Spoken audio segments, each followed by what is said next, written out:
Pit crews having their final instructions in their huddle before they break for a day's worth of work. Do work! It's a good finish, all right? Win on 3. 1, 2, 3. Win! Okay. And as the crews get ready to go on pit road, so many things are different for those teams down there today, right, Dave Burns?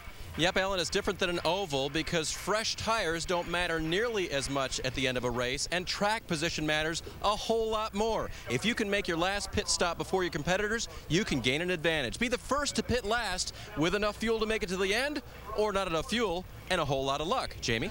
Well, Dave, for the first and only time this year, these teams will pit the car backwards. Everything is pretty much reversed. Now, I talked to a lot of crew chiefs. Most teams did what was kind of like a tryout this week to see which one of their pit crew guys would go over the wall in what position. Well, Carl Edwards' team, the 60 crew, decided to swap their front and rear tire changers and carriers. So they're actually going to be doing something a little bit different today. So they're hoping it all works out. Timing may be off a little bit, so watch for pit stops to be a little slower today. Vince? Well, it's also different in the fact that you've got some ringers here, as we call them, road course ringers. Guys like Ron Fellows or a Boris Said, a Max Pappas, they specialize in turning left and right, and anytime they get in a road course, you've got to consider them among the favorites. But we've also got some NASCAR regulars who are pretty good turning left and right as well. Guys like Kevin Harvick and Ryan Newman, winners here. Kyle Busch, extremely strong on the road courses. And we haven't even mentioned the winner of this race a year ago, Marcos Ambrose. There's a big pool to choose from when you're looking for a favorite today. Shannon? Vince, there are 17 double-duty drivers in today's race, and there really are two schools of thought as to whether running both series can be an asset. For the veterans, because braking points, the lines they run on the track, and even the downforce are very different between the two cars, it can be difficult to adapt. But for younger drivers like Joey Logano, teams look at the big picture. While the 20 team told me they would love to have Joey full-time in this car this weekend all to themselves, they realize that the extra track time between the Cup and the Nationwide is valuable not only for the Nationwide Series, but for Joey's Cup efforts tomorrow. Alan? All right, Shannon, thank you. Justin Allgaier better hurry up and get buckled up because they're going to give the command to fire these engines in less than a minute, and he still doesn't have that helmet on yet. I wonder if they have a problem there. We'll get somebody to follow up on that. Maybe a little radio connection issue. Or he's just trying to keep his head cool. You think that's what it is? That's what it is. Well, you don't want to be late to work. That's right. That's true. For sure. Justin Allgaier getting set to go in Roger Penske's 12 car. The captain just walked by us down pit road here, and we'll see how they fare in today's race. Allgaier starting in 27th spot. So clearing the grid down along the pit lane and by the microphone at the start-finish line, gathering the dignitaries to say those famous words and get them fired up at historic Watkins Glen.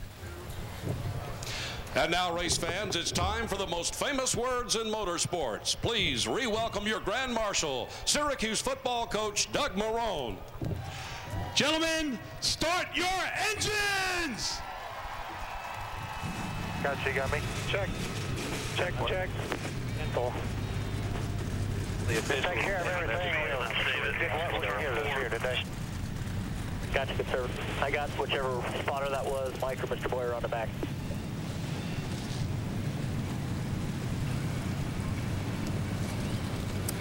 And as you can see, as the pictures come by, Justin Allgaier still waiting on a very important piece of equipment, a helmet to go racing. Yeah, I don't quite know what's going on right there. I mean, the winter that's going up, they usually need a little assistance getting that helmet on. So we'll follow up. Wireless sponsor. Vince, you got a follow-up for us? Well, the 12 of Justin Allgaier was late getting to his car because he's got an upset stomach, so he's been back and forth to the restroom right down here near pit road. So was getting late getting to the car. Thinks he's going to be all right, but on the run, so to speak. And it looks like they're changing from a tinted shield, and very nice line there, by the way, Vince, from a tinted shield to a clear shield for the race with the cloud cover that's come over. All right, let's head upstairs for all the starts, stops, and gear changes along the way. The boys in the booth, Dale Jarrett, Andy Petrie, and Marty Reed, all yours, gentlemen. All right, thank you, Alan. Hello again, everybody. Let's focus in on the two major issues that touched about on Countdown. It's brakes and it's fuel. Oh, it is. It's the whole strategy is about fuel. And this race at road course, any road course is like that, and they'll figure all this from the back, from the last part of the race backwards, and the brakes. I mean, you got to make time. You got to have really good brakes. You've got to use the brakes a lot. There's a lot of long straightaways leading to tight corners, but they really need to try to stretch that fuel range all they can, because that's what it's all about here today. Yeah, and from a driver's perspective, that's hard to do on this road course. You have to attack this place, so you're going to have to really be conservative when you have those cautions, even under the pace laps here, to save as much fuel as you possibly can. The brakes, you really do have to take care of those. You can't abuse them. You can get yourself in trouble if you're trying to do too much at the beginning, because when it gets down to the end of this race, you want to make some passes, you've got to be able to rely on those, so you really have to be careful. This track in Martinsville, the two hardest on brakes, and we'll be focusing on that and the fuel as this race continues. Our in-race reporter is that man right there, Boris Said. We'll get a chance to talk to him when we return and get this race underway here at the Glen. The soul of road course racing, Watkins Glen, and in the streets back in 1948, they used to run literally over the roads. Finally built the road course here, and it's had several configurations. It is just beautiful up here in the summertime. Take a look from Google Earth, and we'll show you what the Glen looks like today. And if you were with us a little over a month ago when the Indy cars were here, you know they run the entire 3.45-mile layout, including the boot. But I think it was back in 1986 that NASCAR said, let's shorten it to 2.45 miles. And DJ, it's exciting. It is. As you go down turn 1, high braking area here, but you need to get through there with a lot of speed, because you go 2 through 4, up through the S's down the long back straightaway as we get to the bus stop. Really have to carry some speed through here. Out of turn 9 down to turn 10 is where our left-hander is. High speed. It's a high braking area. Also, you don't want to get the car wheel hopping. You see that gravel pit. You don't want to end up in there. Turn 11 brings us back to the start-finish line. So that gives you an idea of what Watkins Glen is going to look like. Our starting grid will come across the top of the screen. 2 changes to make note of. Chris Cook is out of the 90. He is jumping in to replace Ken Butler in the 23. Mike Bliss will take over the 90. Both those cars will go to the rear. Let's talk to our in-race reporter. It's Boris Said. DJ, all yours. Hey, Boris, Dale Jarrett, the ESPN. You have a copy? Hello, Dale. Hey, Boris, our first question comes from our ESPN mailbag, and Robert from Fullerton, California would like to know, says, you are known as a road course ringer, but you haven't won on one of these yet in the Nationwide Series. How hard is it to race against this competition?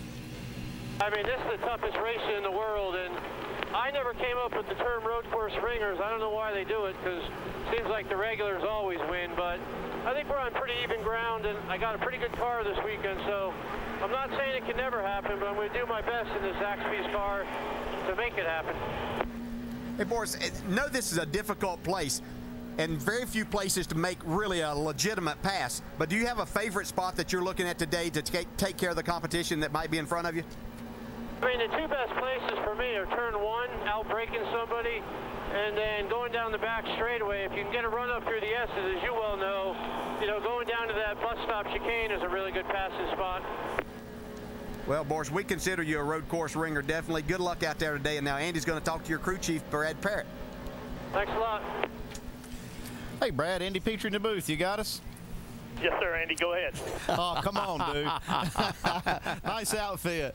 Hey, we'll get serious here for a second. We're talking about road course racing, and when you make adjustments, you hear the car's loose or tight. We kind of know what those adjustments are on an oval, but what about on a road course when you're turning both ways? Well, Andy, it's like giving directions to a car or a person coming straight at you. Today we'll be using a sheet of paper, right-handed and left-handed turns for all our adjustments. I'll be doing some left side adjustment if we're tight on the left front, or if we're tight on the right-hand turns, I'll be doing some right front adjustment. Probably won't be doing any track bar or wedge today because Boris said, and this Zaxby's Ford's got it going on, we're going to the front. Yeah, hey, dude, looks like you got your set head on, too, today, so keep your head on straight and have a good one. Thanks for talking to us. Yes, sir. I look forward to talking to you later. Oh, yesterday, if you were with us, there was a whole group of set heads, and it was humorous, to say the least. Now, remember we were talking about having your head on? Well, there is Justin Allgaier. Still has an upset stomach, but he's out there on the track. Let's listen into Roger Penske. Roger, I'm down here. I'm the new driver. Boy, make a mistake today. I'm watching you from down here.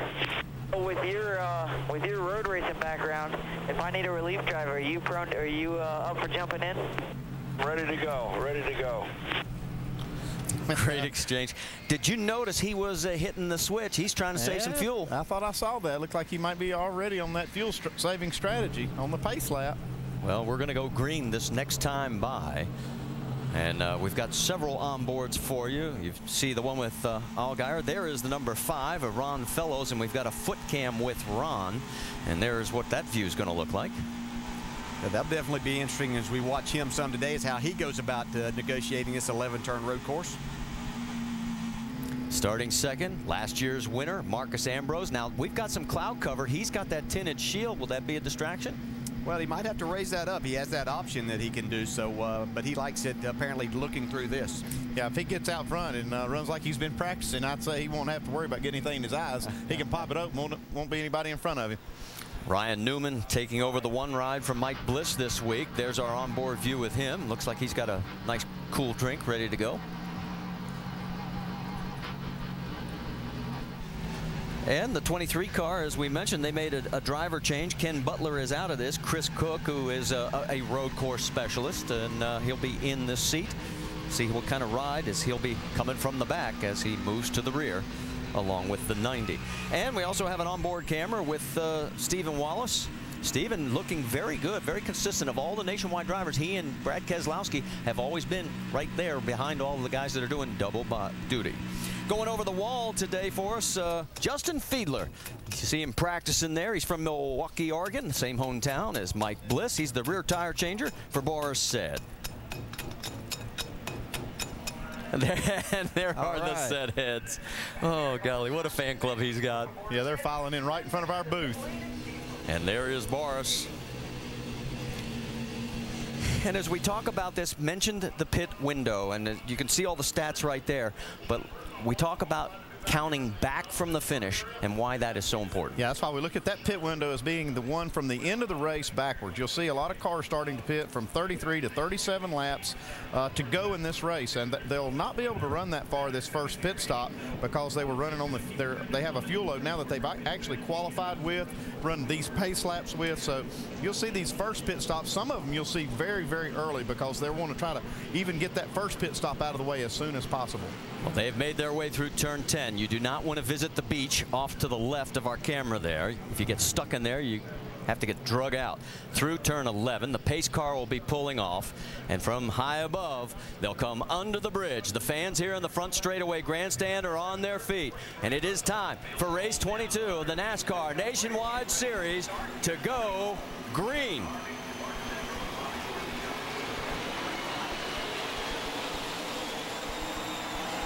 Great start by Harvick, heading for one.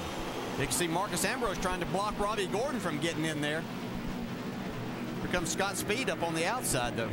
Everybody going to make it through clean. We got guys heading off over the curbing, but so far so good. Well, Scott Speed digging hard on the outside up into the S's. Makes a great pass on Ambrose. Yeah, that's a tough place to go too wide. Up through the S's. That's Kyle Busch trying to get underneath Brian Vickers. I think he's got it done. Down the straightaway, they're still side by side. Here comes Vickers back on him. Well, let's see who's going to outbreak who here on this first lap. One of the tough spots to get through if you're two abreast. So far, so good. Everybody playing nice so far. Oh, we got a little nudge back there. Net making contact with Fitzpatrick there just a little bit. Everybody's clean now. Back to the race lead. Kevin Harvick trying to open up a little bit of ground as he heads down towards turn number 10. You see Ambrose really applying some pressure to Scott Speed here. Oh, he gave him a little nudge, too, and he's taking a look inside into 11. Okay, now this is going to open the door up for Robbie Gordon to come with them. But if they were going to be side by side where they'd be 3 wide, now he's going to have to fight off Robbie Gordon as they go down to turn 1. It looks like Gordon's got the spot on the position on him getting into turn 1. Take a look a little further back. That is Vickers taking a look. Can't get it done. He'll pull back into line. What all this has done, Robbie Gordon gets a little loose. He's going to lose a spot or two. Yeah, it's a nice move by Ambrose right there. You won't see that happen too many times, but if you find somebody that's gotten into that turn 1 a little too hard, you can take that spot away. Oh, this gets dicey when you're going here double file through the S's. That's Denny Hamlin in that 11 car. It's his first time in this ride. See Robbie Gordon wanting that spot back. Here comes Kyle Busch. From high above, you get a view heading down into the bus stop. Hamlin slams the door on the 18. Down through turn 9, and look at what Harvick has been able to do while these guys have been beating and banging on each other. He's checking out. Yeah, Marcus Ambrose is not wanting to stay behind Scott Speed very long. You can see he's going to try to make a move as they get to turn 10 here. Maybe he'll try to set him up once again as they get to 11. Turn 1's most likely spot for Ambrose to make this pass. That is Carl Edwards, the 86. Right there with him is Antonio Perez from Mexico. He had a great qualifying run, and he's taking a look underneath through turn 11. It's hard to make that move work, especially these cars that don't have as much horsepower as the Cup cars do. So you really have to set that guy up and get him coming out of that corner instead of trying to pass him going in. See, he's trying to outbrake Carl Edwards. I don't know if Carl knows he's there. Not going to get it there. Brad Keselowski's looking at all this, and all of a sudden Carl goes wide. That opens the door again. Here comes Antonio, and he's going to take the position. So move Perez ahead of Carl into 12th. Nice move. He showed us in qualifying that he has a really fast race car. Last week's winner, Brad Keselowski, in the 88 right there, trying to size up Carl as he'd like to get around him. And right behind Brad is Jeff Burton, who had one eventful race here last year. Coming towards turn 10. There is your race leader, Kevin Harvick. He now has a 2.4 second lead over Scott Speed. Marcus Ambrose is third. Robbie Gordon is fourth. Denny Hamlin rounds out your top 5. Had one car taking a peek. That was the 10 car of Justin Marks, another road course specialist, as he's trying to take a look underneath the 16. Not going to get it done through 11 again. Watch Ambrose. Is he going to take a dive on the inside? No, he's basically going to stay in. Final turn there in the corner, and everybody's sort of settling down a little bit. Well, you get that first lap kind of out of the way, and you get single file a little bit. The air pressure starting to build back up. Everybody kind of gets in a rhythm. Scott Speed's doing a nice job keeping that car in second. They're letting that 33 car get out pretty far on them, though. Kevin Harvick's got a 2.5 second lead. So we have completed lap 3. We're working on lap 4 here at Watkins Glen at the Zippo 200. Looking down from high above at Watkins Glen International, that's our race leader, Kevin Harvick. He has led from the drop of the green flag, and you can see the margin, what it looks like from there. And we've got a car off. It looks like Matt Carter down in turn 1 has looped it. Just slipped off the racing surface. No harm, no foul. Back on the track he goes. He'll drop a few spots, but like you said, no damage, so back out onto the track. Nice recovery, Matt. Take another look at it, see what happened to him. Just too much speed there. Went to turn the steering wheel, and the back end was just too aggressive. Spins it around. That's a good thing about that pavement that they've put there. You got a little bit of runoff area. And as they come by to complete lap 5, working lap 6, we can tell you that Mike Bliss has taken the 90 behind the wall. So that's our first of the starting parks. And here comes Robbie Gordon taking a look inside, as he has gotten around Scott Speed as well. Ambrose got around Speed during the commercial break, and we'll get to that in just a moment. But right now, Scott Speed has got his hands full, because here comes Denny Hamlin. Well, you get shoved wide right there, you can they can take advantage of you pretty quick. Yeah, you really have to be into the gas and going up through the S's, or you'll get passed in a hurry. If not, then you'll get out, get these guys out braking you getting into the chicane. Let's go back and show you how Ambrose got around. Yeah, Scott Speed got a little wide there in turn 1. That opened the door for Marcus Ambrose. This is usually not a passing spot right there in 2. Still out there, clear. Ambrose had been running right on the bumper of Scott Speed, and I'm sure Speed was looking in that mirror quite a bit and then finally made a mistake. Yeah, that's what you're hoping for, is you put enough pressure on the guy, you'll get him to just drive a little bit too hard into one of these corners. He's our winner last year. We asked about what his secret is to running the road courses successfully. I don't have the perfect lap ever on a road course. I just try to eliminate as many mistakes as I can. So I get the car very neutral. You know, it's not doing anything crazy. I want it so I can jump curbs. I want it so I can brake late, straight. I just want it very docile for me, so then I can look after the rest and not make the mistakes. So I think that's what is my secret to road racing, is that I don't look for the perfect lap. I just try to minimise my mistakes. Well, there was a point where he was 3.4. Oh, no, and Vickers is off course and hard into the wall. Transmission, second gear again. I can't move. The caution is out. David Reagan, did he get in before the pits close? It looks like they are going to be able. Looks like he's in, and he's taking his fuel. Going to get this pit stop out of the way. This is a big break if he made it onto pit road before the pit road was closed. Go, go, go, go, go, go, Could be a big advantage for him down the stretch. 39.50, 39.50. What they've decided is they can make it on 2 pit stops from this point forward, Andy. They say 6 is clear. That means he got on pit road before the pit road was closed. All right, this is what happened to the 32.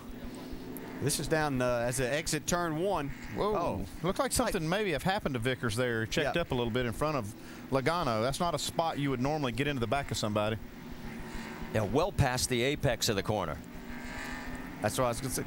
If he just had a transmission problem, couldn't get it in gear or out of gear or something, you can just see there was nothing that he could do there as far as Joey Logano. DJ, that's the report we've got. Somebody was on the radio. They heard. He said the transmission locked up. Push C92, same as the leader. That's on board with Ron Fellows. Still green. Still green, and you heard and Fellows is smashing the gas. Well, they got a bit of an issue trying to get him off of the tire so that he can climb out of the car. He's got the helmet off and the steering wheel's off, so Brian is A-OK. Just not a lot of room.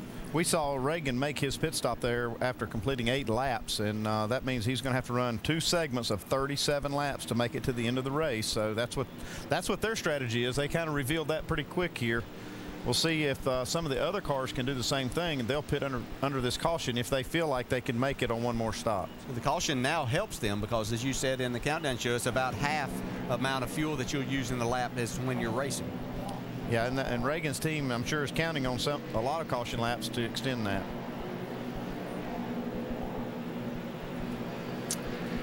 Well, we've seen during practice and qualifying that transmissions have become an issue from time to time. Let's check in the Craftsman Tech Garage with Tim Brewer. Tim, what can you tell us?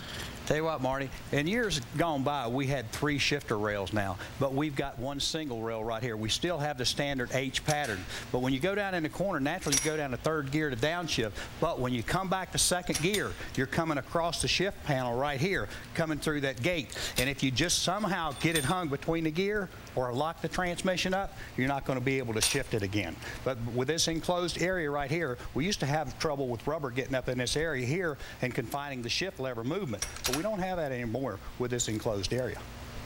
All right, thanks for the explanation, Tim. That really brings it into light and focus for us. Take one more look at it, and you can just see all of a sudden it looks like, oof, I'm stopping. Yeah, he just instantly did a move that Logano was not anticipating when that thing didn't go in gear. And that's what caused the contact. But those transmissions are so highly stressed at this road course. You can't believe how far they've come over the last 15 years of how much more durable they are, but they still do give trouble. Well, you see Brian is out of the car and walking away on his own power. Let's check in with Jamie Little. Well, Marty, I could tell you what happened. The transmission got stuck in 2nd gear of Brian Vickers. That caused Joey Logano to tap him. And, of course, you saw him get out of the car, and we're heading back to the medical center to get a word with him. All right. Well, thanks for the update. And so it does turn out to be exactly what they were talking about on the radio. And, unfortunately, trying to get it out of gear now to get it up on the flatbed. 2 more turns to pit road, and we'll find out if anybody else wants to potentially take on a little fuel and some fresh rubber. Well, we'll see if we got any gamblers that think they can make it 36 or 37 laps per segment. Driver, what do you think? What do you want to do? Stay out? That driver's going to do. What's the driver going to do? What the crew chief tells him, right? What the crew chief says here. That's exactly right. There's too many things that are happening here. You're passing the buck on me. You know, I never really had an opinion as a driver here. You know, they're the ones that have to pay attention to this race and work it back. And I totally just went with what the crew chief had to say and what he felt. Pits are still closed, so they're going to have to go around at least one more time. Looking down. It may open up when the pace car comes by. We're waiting for that. There's a car sitting down there. They're still trying to load it. Still closed. Yeah, that's right on the exit of pit road, so they can't have cars going by there. They still haven't moved Brian Vickers' cars. Well, this one more lap can change the decision of a few teams. Yep. There's the waving flag. So one more lap around this 2.45-mile facility. We'll step aside for a quick break and catch anybody who pits when we return.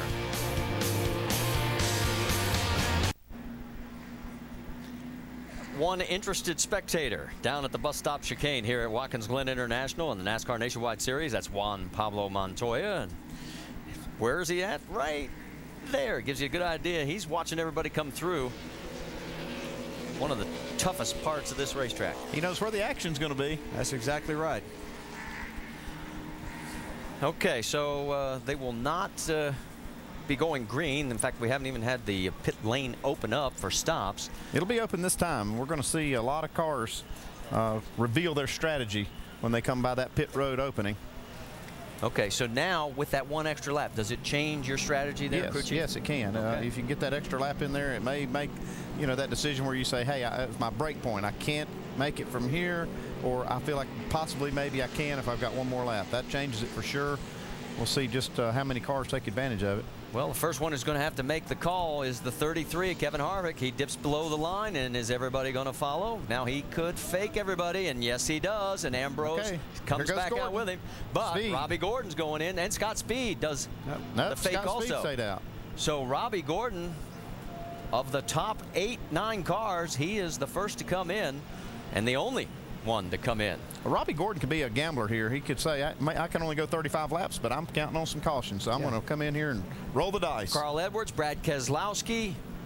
There is Jeff Burton. They're also coming in. Yeah, Greg Biffle there in the 16 car.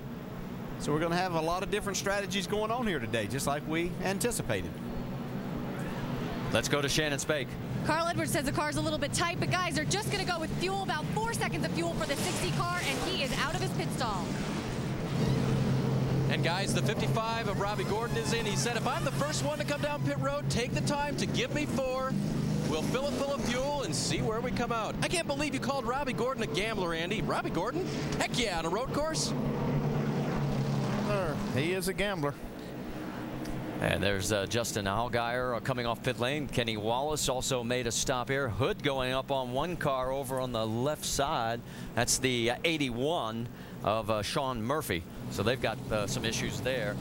We can tell you right now, Vickers and Mike Bliss are the only two that are behind the wall. There is Vickers, as he has made the journey back from the medical center. And Jamie, I think you've got him. And Brian Vickers, he had problems in practice with the transmission. Same issue, Brian. Yeah, it was. Frustrated is not the word for it. It's just not been our weekend. I thought we had it fixed. We changed transmissions. It just stuck in third gear again. I went to downshift going into 1 and it just wouldn't downshift, and it was just locked in gear, and I couldn't do anything with it. And, you know, the 20 car got into us. It wasn't his fault. I told my spotter to tell him, you know, and it wasn't his fault. We just locked in gear. I hate it. We had a really fast car. The tires were just starting to come around to us, and end there today. Tough day ended early. Good news is Brian Vickers will be back in the 32 next weekend. Marty? All right, thanks for the update. Now, let's go back to the start of the race, because we're talking about how much abuse, you know, the transmission gets when going through the downshift sequence. Let's go on board with Boris Said. And DJ, I'm going to turn it over to you. Yeah, this is as they're getting ready to start. You can see he's got left foot on the brake at this point. He's getting ready to get the gas. See, he does that. Now he's going to go to third gear. Change gears. He's going to get down here. Watch this car get a little bit loose right here. Yeah, that's locking up. That doesn't help the transmission or rear end gear any right there.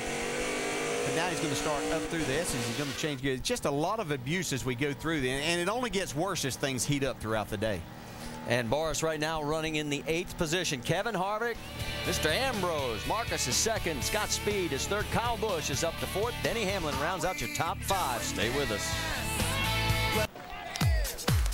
We're only 11 laps into this race, and we've had a little bit of everything. Some humor, some great racing action, a couple of spins, and, well, some hard passes in some very difficult spots, and some tough breaks for some very good racers like Brian Vickers. But with 11 laps down, it is Kevin Harvick, our one and only leader, gives us a quick moment to talk about the motorsports calendar. Want to remind you, next week, the Carfax 250 at Michigan. It's Saturday, August 15th, 3 Eastern on ESPN2. And then it's Sprint Cup Series action at Watkins Glen tomorrow, 1 Eastern over on ESPN. NASCAR Now tomorrow, presented by 5 Hour Energy. The only thing you have to remember is 10 a.m. and 10 p.m. That's the 2 times you'll be able to see it on ESPN2. And then the Roundtable, presented by Home Depot. That's Monday, 5 Eastern on ESPN2. So gives you an idea of how much motorsports coverage we have coming your way. Got word that the 15 is going to have to go to the back of the line because he was too fast out of pit lane. And let's also show you what Boris Said is doing to save fuel. Let's go on board. Get over there if you want me to. Okay, these guys are trying every trick in the book to try to save fuel. You see here, they keep hitting high gear and coasting down through there. Dave, what are these guys doing to try to save fuel? Okay, 2 laps. He's cutting the motor off right there, and you could do that for a couple of different reasons. One, to get to the next fuel window, which I'll tell you about in a minute, but also to know how much fuel you could save during the final run, which is the most important one.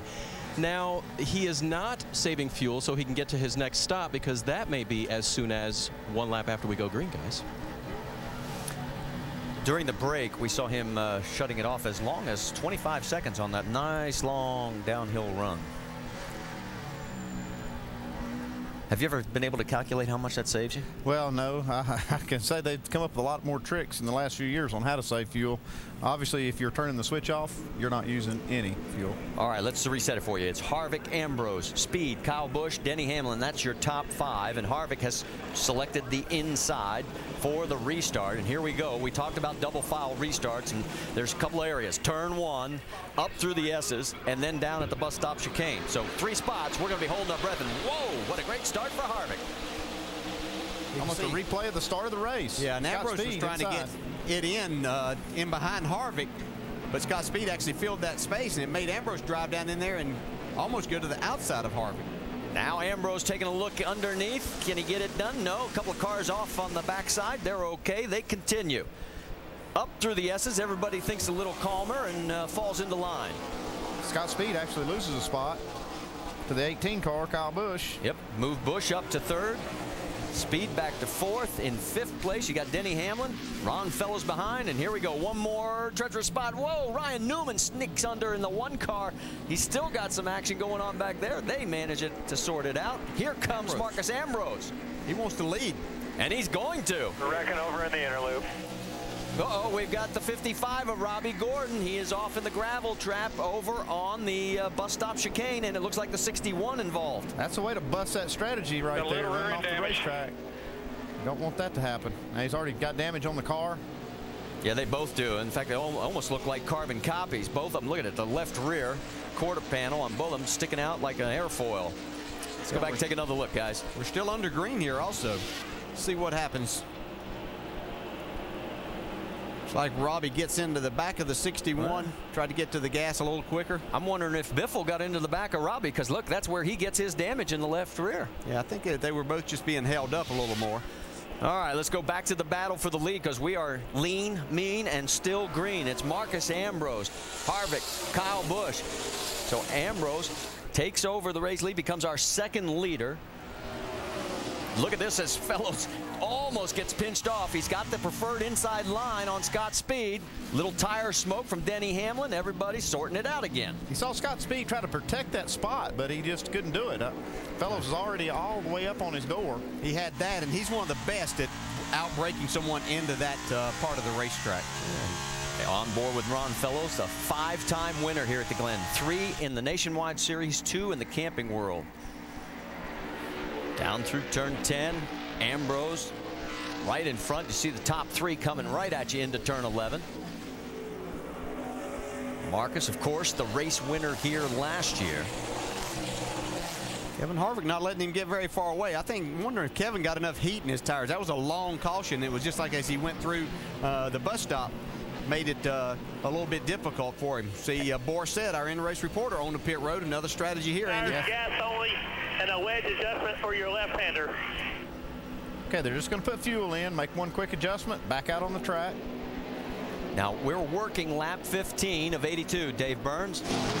And remember, after he leaves, they will measure how much fuel they got into the car, and they'll know, because he was saving fuel, how much of that strategy they can employ at the end of the race. No tires changed for him. Sunoco fuel going in for Borisset. It's full, and he's off pit road. This on lap 14. And thanks to Justin Fiedler, because he gave us a great view of the fuel going in, because the NASCAR official got in the way of our other shot. Yeah, keep that little car below the line. Okay, here's one other good advantage of making this kind of strategy. He can get out here and run an open racetrack, Boris can, and make good lap times. He's not held up by traffic. And here are the race leaders coming around to turn 11, so that gives you just an idea how far back Boris really is going to be. But as you pointed out, and here comes Kyle Busch, he's making the turn down pit lane. If we get a yellow now, those guys end up cycling through to the front. 35 miles an hour pit lane speed. Kyle coming in on lap 16 of 82. I'm a little surprised they're not changing tires for a number of reasons, but it shows how good the tire must be to these guys as they're able to continue on just putting fuel in these things. Dave? Lap 15 for Kyle Busch. He will take 4 fresh tires with his Sunoco fuel, and that is a wedge adjustment. The car at the beginning of the race was a little loose on the right, a little tight in the left, but it was coming back to him as the run progressed. Crew going to work in the opposite direction, as Jamie explained at the start of the show. They do a good job, and Kyle leaves. So 14 laps for Borisset, 15 for Kyle, and here is the race lead as they are making their way towards turn number 10.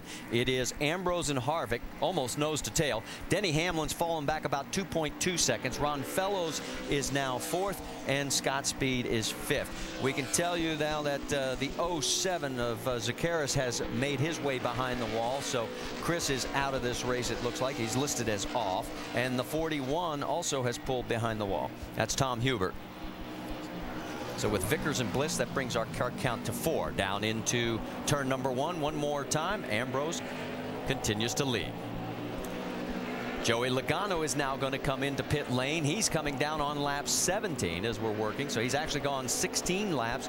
And Dave, it looks like it's going to be the Dave Burns show here for a while. You know, it's okay. Joey Logano told me earlier today that this track was a pain in the butt sometimes because it's got so many turns and so many places he can go wrong.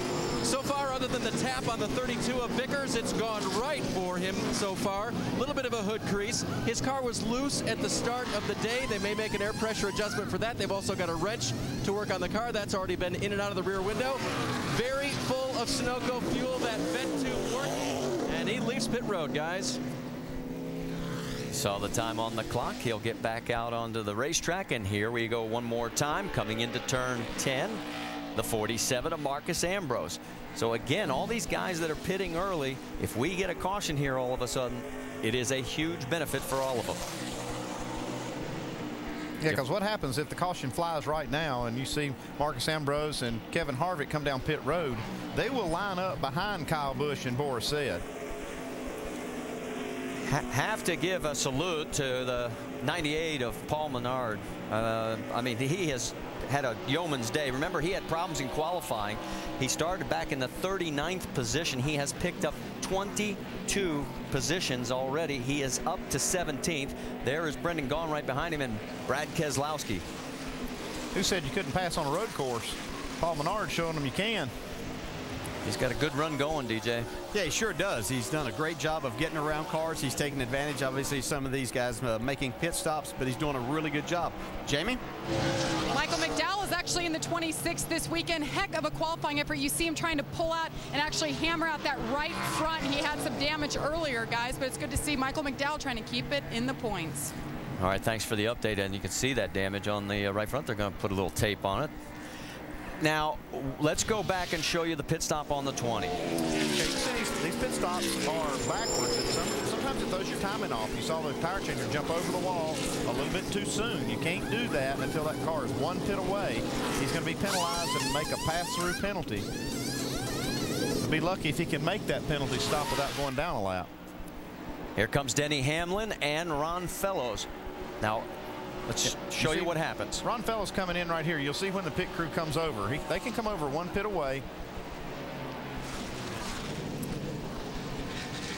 See, that car just crossed over the threshold of the pit behind them. Coming down there to you, Shannon. Yeah, Ron Fellows, a 3-time winner here. He just said that he would like the air pressure to be a little bit higher in those tires at the start of the run, so they're going to make an air pressure adjustment and 4 tires for Ron Fellows in that 5 Junior Motorsports car. So here we have some guys that are taking fresh rubber, DJ, and there you can see coming back out, Denny Hamlin, Jeff Burton, Ron Fellows. There's Ryan Newman further back in the 1 in the Mikasuki car. Also, Stephen Wallace was in for this stop here on lap number 19 of 82. So already we're seeing a variety of strategies. And here come the race leaders out of turn number 11, and they now have a 7-second lead. Next time. You saw that right there. Those cars that just pitted were the ones that were the farthest back in that running order, and they are in danger of going down a lap. But you'll see these other cars right here, Marcus Ambrose and Kevin Harvick, in, I'm sure, the next lap or two. That was Marcus Ambrose's radio saying pit next time, so it looks like they are. Time coming. Coming to you. Well, we've got another penalty coming in for the 86 of Antonio Perez. He just made his stop. He has gone a lap down, and we had a guy over the wall too soon again. Here's Brendan Gaughan in for his first pit stop. Vince? You see them going over to the right side tires, making the change to 4 tires. This is Gaughan's first start here at Watkins Glen, and this is a team that they know coming in. They want to put it on the truck all in one piece, get the best they can out of their day with both the 62 and the 66, keeping it realistic as you see the 20 making his pass through. And he's about halfway down pit lane, and we're wondering if he's going to be able to stay on the lead lap. You're 15 away. The only reason he will stay on the lead lap is because these 2 leaders are coming down pit road. You see Ambrose is in. He's down to you, Jamie. Marcos Ambrose, first time in this car this year. He said the brakes were making a little bit of noise. Car was pretty good, just a tad tight, 4 tires. No adjustments for this 47, guys. So it looks like he's going to get the rubber all the way around, and he's back out. Dave? Kevin Harvick has said nothing about his race car and the fact that it kept up with Marcus Ambrose the way it did. Very good for him. They will take on 4 fresh tires, no chassis adjustments, full of fuel. His team car this weekend, J.R. Fitzpatrick, will come in behind him. 4 tires as well for Fitzpatrick, whose car was a little bit tight. Harvick is off of pit road, guys. And Ambrose gets him coming off of pit lane. So Marcus Ambrose. And where is Kyle Busch? And we're looking for the blend line there. You can see, whoa, got a car getting a little hot back through there. That's the 81. We need to reverse that. The 18. There he is. There's right there. 18. You see, those guys were able to stay out there and run some pretty fast laps and get themselves separated from Kyle Busch because those 3 cars were right together. Heading down towards the bus stop. You know, Kyle's had to encounter some traffic trying to get around some guys after he pitted. Marcus Ambrose and Kevin Harvick didn't encounter any traffic as we have Scott Speed in to make his stop. Jamie? Said his car was just a little bit snug, went up 1 round on the track bar, 4 tires for Scott Speed in his first start here at Watkins Glen.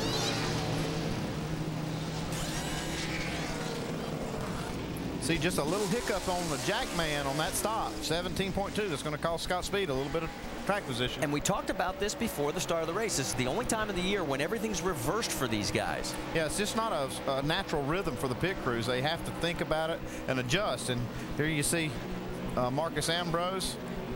Right behind him is Kevin Harvick. Now you see the 18 car coming into the picture.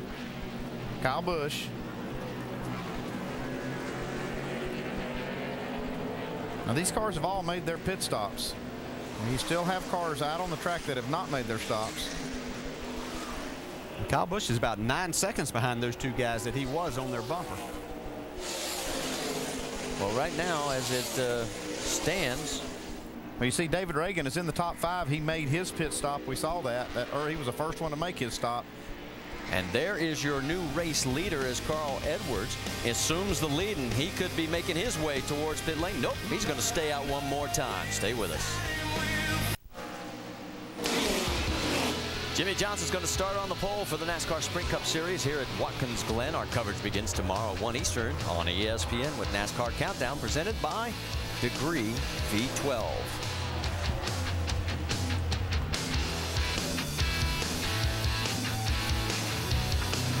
We talked a little bit about strategy regarding the 47 of Marcus Ambrose and when he made his pit stop. Remember that the top 4 right now, Carl Edwards, Paul Menard, Greg Biffle, and Brad Keselowski, all pitted on lap number 10. Yeah, we talked about gamblers, and this is what is at stake. They gained all this track position by making that pit stop under caution, and gambling they're going to be able to make it on one more stop. Now, this will work great if they can. But if they cannot make it and they have to make an extra pit stop, it'll ruin their day. But right now, it looks really good for Carl Edwards. Paul Menard running second. What a great job that team's done so far. From 39th. Yeah, from 39th spot. Greg Biffle sitting there running third. Brad Keselowski fourth. And David Reagan right there in fifth. Well, and you can see a little bit of damage on Biffle's car. That's a lot. Yeah. He's got a lot of damage on the right side of that thing, man. Vince, you've got more on the 16? Well, that damage came from the contact with Robbie Gordon when Robbie Gordon in the 61 got off track. Damage there behind their right front. At first, they thought maybe they had a tire rub, but then figured out that wasn't the case. But Biffle does say that it is getting some air, and he can feel that. But the good news is they haven't had to come in and pit because of it. Shannon. Vince, for the 98 of Paul Menard, we were talking about some of the strategy. Lap 10 is when they came down for fuel, and they did make a chassis adjustment. So he was working on the handling of that car, but he is on older tires than the rest of the guys who recently came down and took 4 tires. But this is a pretty good run for Paul Menard, starting in the back of the field, moving his way up, and the strategy's playing right into their hands right now. All right, thanks for the update, Shannon. There's a great look at the number 98. Can tell you 2 more cars are behind the wall. The 86 of Antonio Perez, the 0 of Mike Wallace. So we have 2 more out of the race. All right, check in on number 5. That is Ron Fellows. And Fellows, a lap or so ago, going into the bus stop chicane, he jacked up the 29, and it may have created an issue. Take a look here. Yeah, they were racing hard up through here. And you see a little bit of contact. Watch that 09. One of them checked up. Clear by 10 behind you. Plenty of room. Shannon, what's the report? Well, right now the 5 guys are down here scrambling a little bit. They were going to bring Ron Fellows down pit road because he's having some temperature issues. Now, earlier in the race, right around lap 5, he did come over the radio and said that he was running a little hot at about 245. It did cool down since then, but right now the temperature is starting to spike a little bit for Ron Fellows. So they're talking about bringing him down and possibly removing some tape from the front of that grill. But right now they are in standby mode. All right, so Fellows. You know, when you get that kind of damage in the front, it may not show up much from here, but it can do a lot of damage behind that grill. You see how it smashed the front of the hood down and that top part of the grill? That can really cause you a lot of problems, can't it, Tim?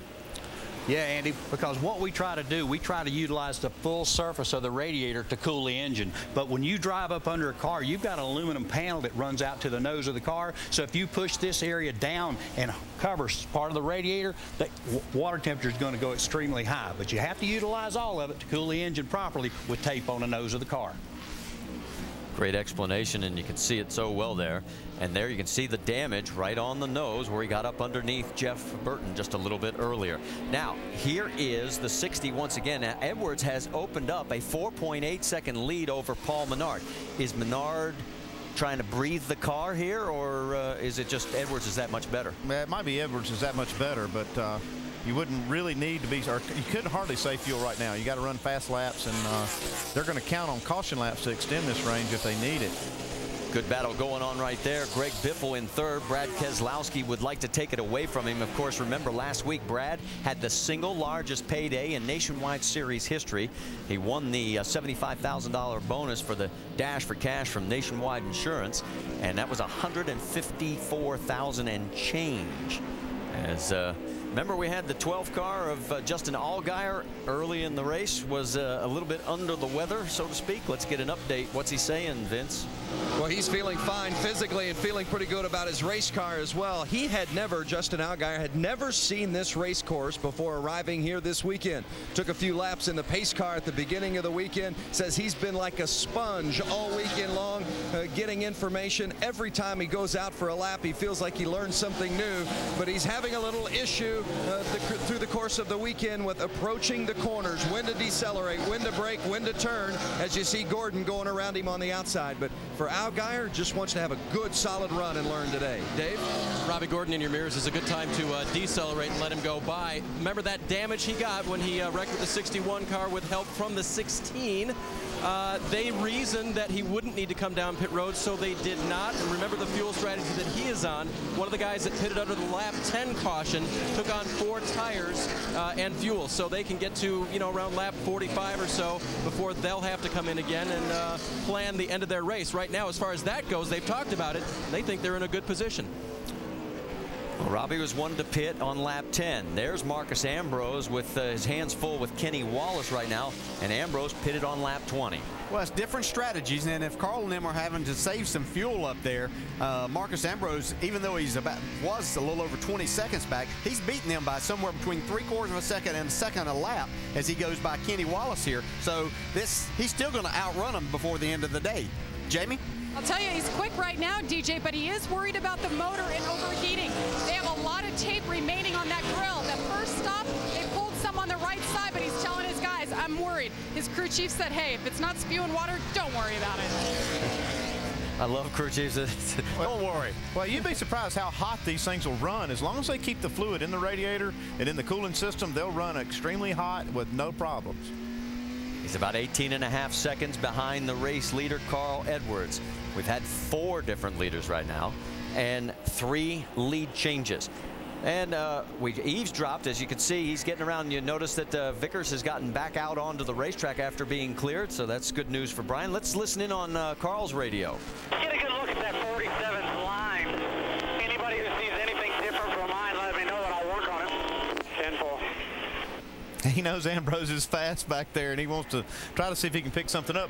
And maybe not just for today, maybe for tomorrow's race as well. Yeah, and I don't know that it's got that much to do with the line. I mean, yeah, all of these guys can kind of see that where they're running and what you're doing, and there's only so much you can do. I think that it comes from inside the race car. Marcus Ambrose is just so smooth and so fast in there. He knows what he wants with his car, and he pointed his guys in that direction, and they've got it handling like he wants.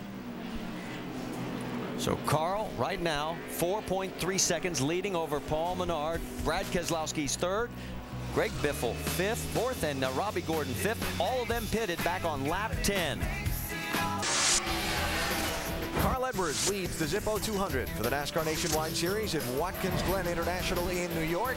Former series champs got a 1-second lead, excuse me, a 4-second lead on second place Paul Menard, and more importantly, he's got a lead on Marcos Ambrose, who was the early leader, but on a different pit strategy of 16 seconds. Ambrose running in 8th place right now. We'll look at our holiday and race summary. Kevin Harvick led the opening 12 laps, Ambrose 13 through 19.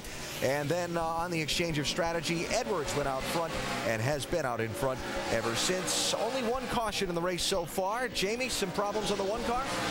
Ryan Newman pulled in and he said he had no fuel pressure. They tried to pack it full, still nothing. He stayed in his pit box about 2 minutes and finally just said, let me go. So we're going to watch and see what happens with this 1 car, guys. And we'll see if Ryan Newman's got enough steam to get out there and compete in this one, but he's in 36th place, 2 laps down. In the pit studio with Rusty and Brad. So we got basically 2 different stop schedules going here. Carl Edwards heads the group of guys who pitted under caution at lap 10. And then Marcos Ambrose and Kevin Harvick stopped under green at lap 20. The Roush guys are so smart out there, Alan. I've seen these guys before stretch for fuel mileage a long, long time. We saw it at Homestead, Florida at the very end of the year where Jack Roush was out there guiding them through what kind of RPM needed to turn to save fuel. I like what they're doing. I like when they pitted on lap 10 and kept herself out there. They got the track position now they're leading the race.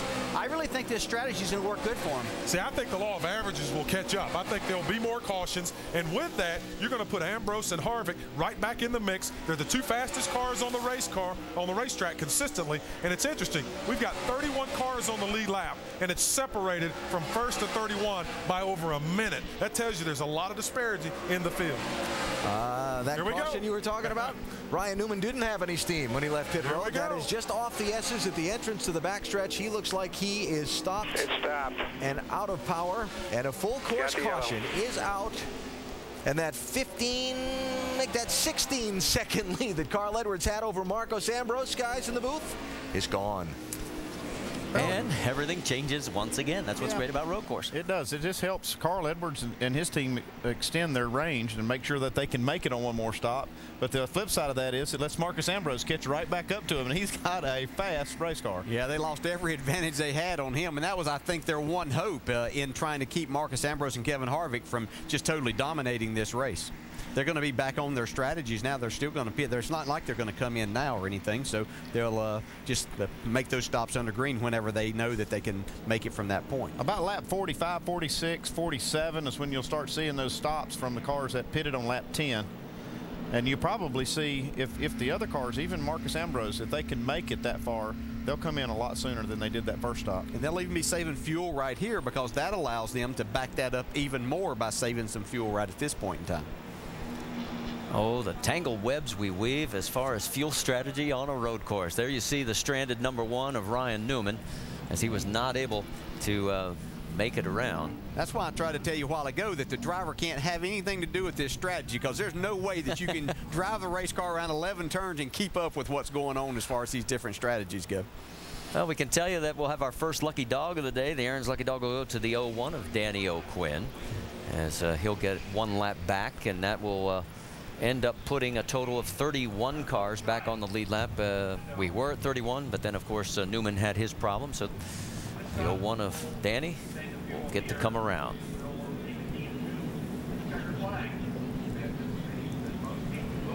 I'm not seeing a lot of guys all psyched up about pitting as I look down across from our vantage point.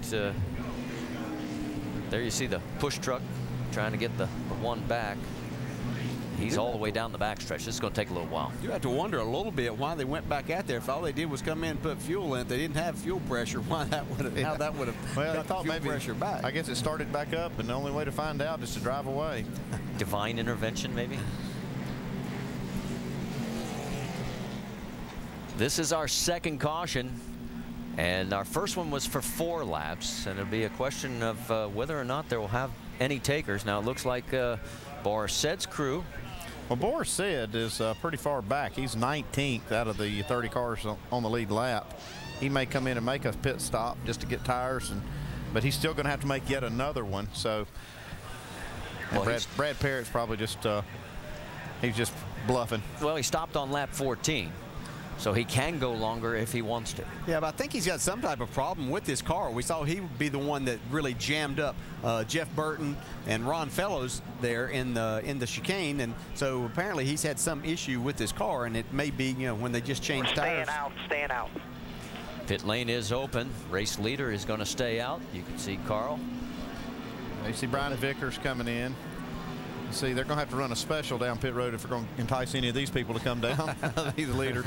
Yeah, you can go back to where you were. Yeah, look at Marcus Ambrose. Yeah, right. Yeah, Marcus took a look, said, nah, I think better of it. He was trying to see if he could get Harvick in. That is Justin Allgaier, the 12 that did come down pit lane. We're looking to see if we have any other takers. Yep, Boris Said is going to be a taker. Boris, like I said, the only reason he would pit here is if he's got a problem. We'll see what they do on this stop. We're going to go over the wall with Justin Fiedler. He'll be the rear tire changer on the 09. They'll make their way down 35 miles an hour to their pit stall. Tony Raines is in with the 34. Jeffrey Earnhardt in the 40. Morgan Shepherd. The only way it makes any sense to make a pit stop right here is if you are at the very back of the line. Here we go. Here they go. They're going to change 4 tires.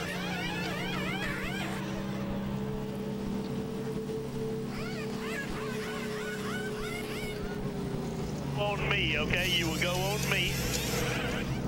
Okay. Front side off. Get us 5 on. Go, Boris, go! Go, go, go, go, go. Go, go, go. And here's the plan for Boris from here. No problem on the car, Andy. He wanted the fresh rubber, so when they stop for the final time in maybe 10 laps, they won't have to put on new tires. He'll save them for now. They'll take on fuel only. What do you think? Put that in your strategy book. Yeah, he just had to give up quite a few spots to take those tires. He was gambling on maybe some other cars coming behind him, but once you get to that break point of about 19th, 20th, that's not a bad place to pit from. So you can see they're doing the calculations in the pit, and we'll find out as this inning continues to unfold here at the Glen. The view from high above here at Watkins Glen International as we are under our second caution. We've had 7 laps. We'll understand why and explain why that's so important. Lights are out in the pace car. Let's quickly talk to our in-race reporter. Hey, Boris, Dale Jarrett, you have a copy?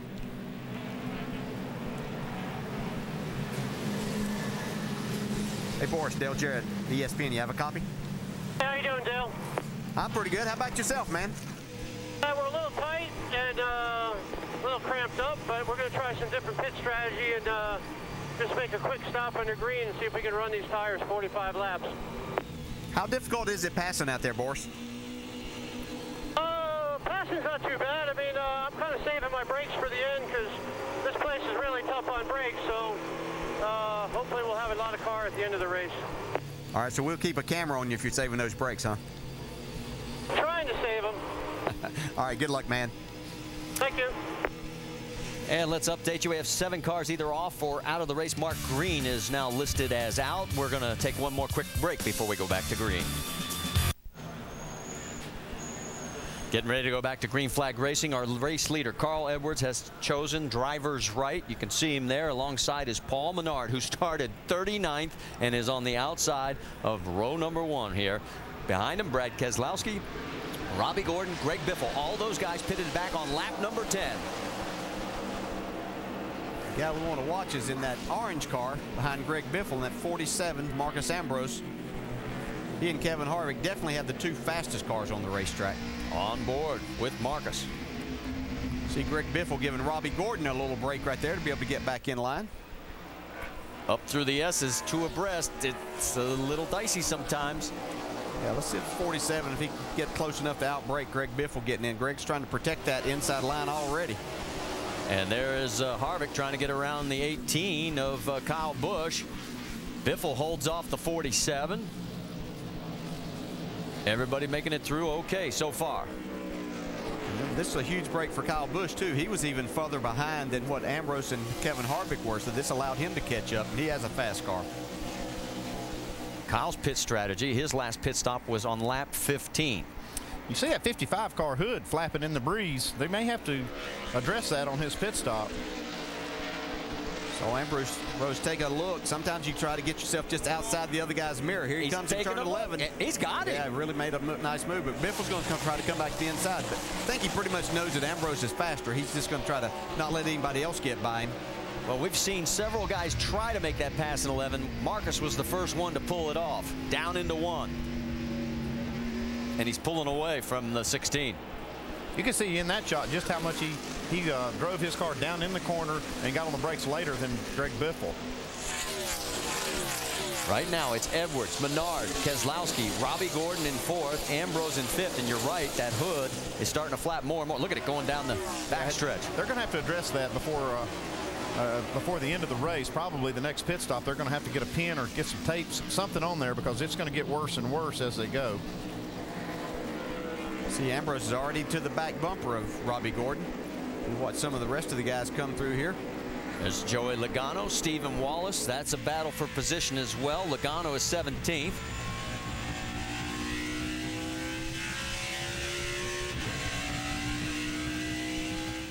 On board with Stephen there for the moment.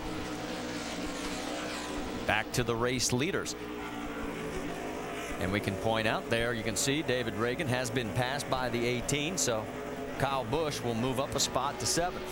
That seems to be the one thing as we watch Kyle Busch and Marcus Ambrose. They seem to be able to make passes a little bit better and easier than Kevin Harvick. A lot of people right there. They are going to have to take some evasive action down pit lane. And now the question is, they're all over pit speed.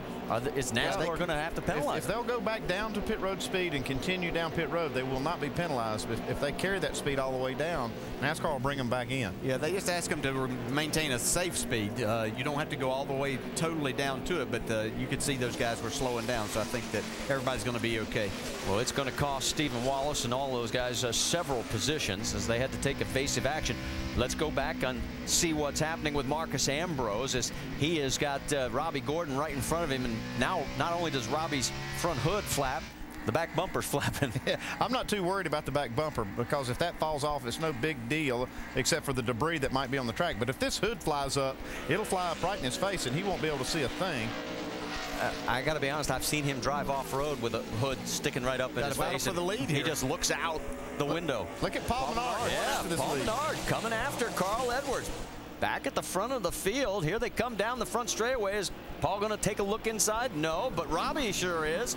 He's looking underneath Keselowski. They got to make some room, and so far so good.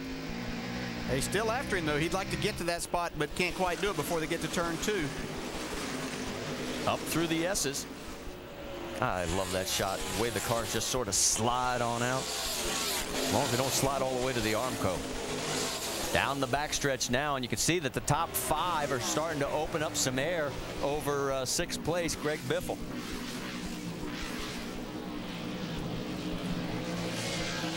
See, Ambrose, he really has a fast car. He's wanting to get by these guys. He is really driving this thing hard right now, right on the bumper of Robbie Gordon. See him move out, going to try to get a run off of this corner, see if he can get to him as they get to turn 10. Just got to be very patient right here because he's got a great car. He doesn't want to do anything to hurt that. Doesn't want to push the issue too much with Robbie. This seems to be where Paul Menard's a little bit better, too, as we see Kyle Busch take another spot away there from Greg Biffle. That moves him up into the 6th spot. Look at Paul Menard inside trying this again. Hang on, here we go, coming through turn 11. Can't get it done. And now Paul's going to have to guard that inside, as you see Brad Keselowski trying to make the pass on him. Swings back to the outside. That could cost Brad Keselowski a spot. Side by side through 1, the 80. Whoa, and Carl goes wide. Maybe he shouldn't be looking out the back so much. Yeah, he said, man, that's a good race back behind me. Here comes Keselowski as he holds off Menard now. So he got Brad 2nd place, Menard 3rd. Then you've got Robbie Gordon with that flapping hood still going. And look at it, Ambrose and Kyle Busch all in the mix. Here we go, 3 wide. Something's got to give. Yeah, and as a driver, this is what you really hate. You kind of have a little space, and then it allows these other guys to get up to your bumper, and then that's when things really start happening. Yeah, Ambrose is going to have to make something happen here because he's got that 18 car putting pressure on him now. So Menard slides back another spot as Robbie Gordon aggressively gets around. Now you see the guys in here trying to change that fuel pump cable on the 1 car. That's what they've diagnosed this problem as being. So they're going to change it and see if they can get this car back out on the track. See, just a lap ago at this spot right here, Paul Menard was trying to take the lead, and as they come back around, he's in the 4th spot now. And what it's all meant is Carl Edwards has opened up a bit of a lead. Not that much, though. As you can see coming down, here comes Brad as he tries to reel him back in. Robbie Gordon, a few car lengths back. That is slower traffic in front.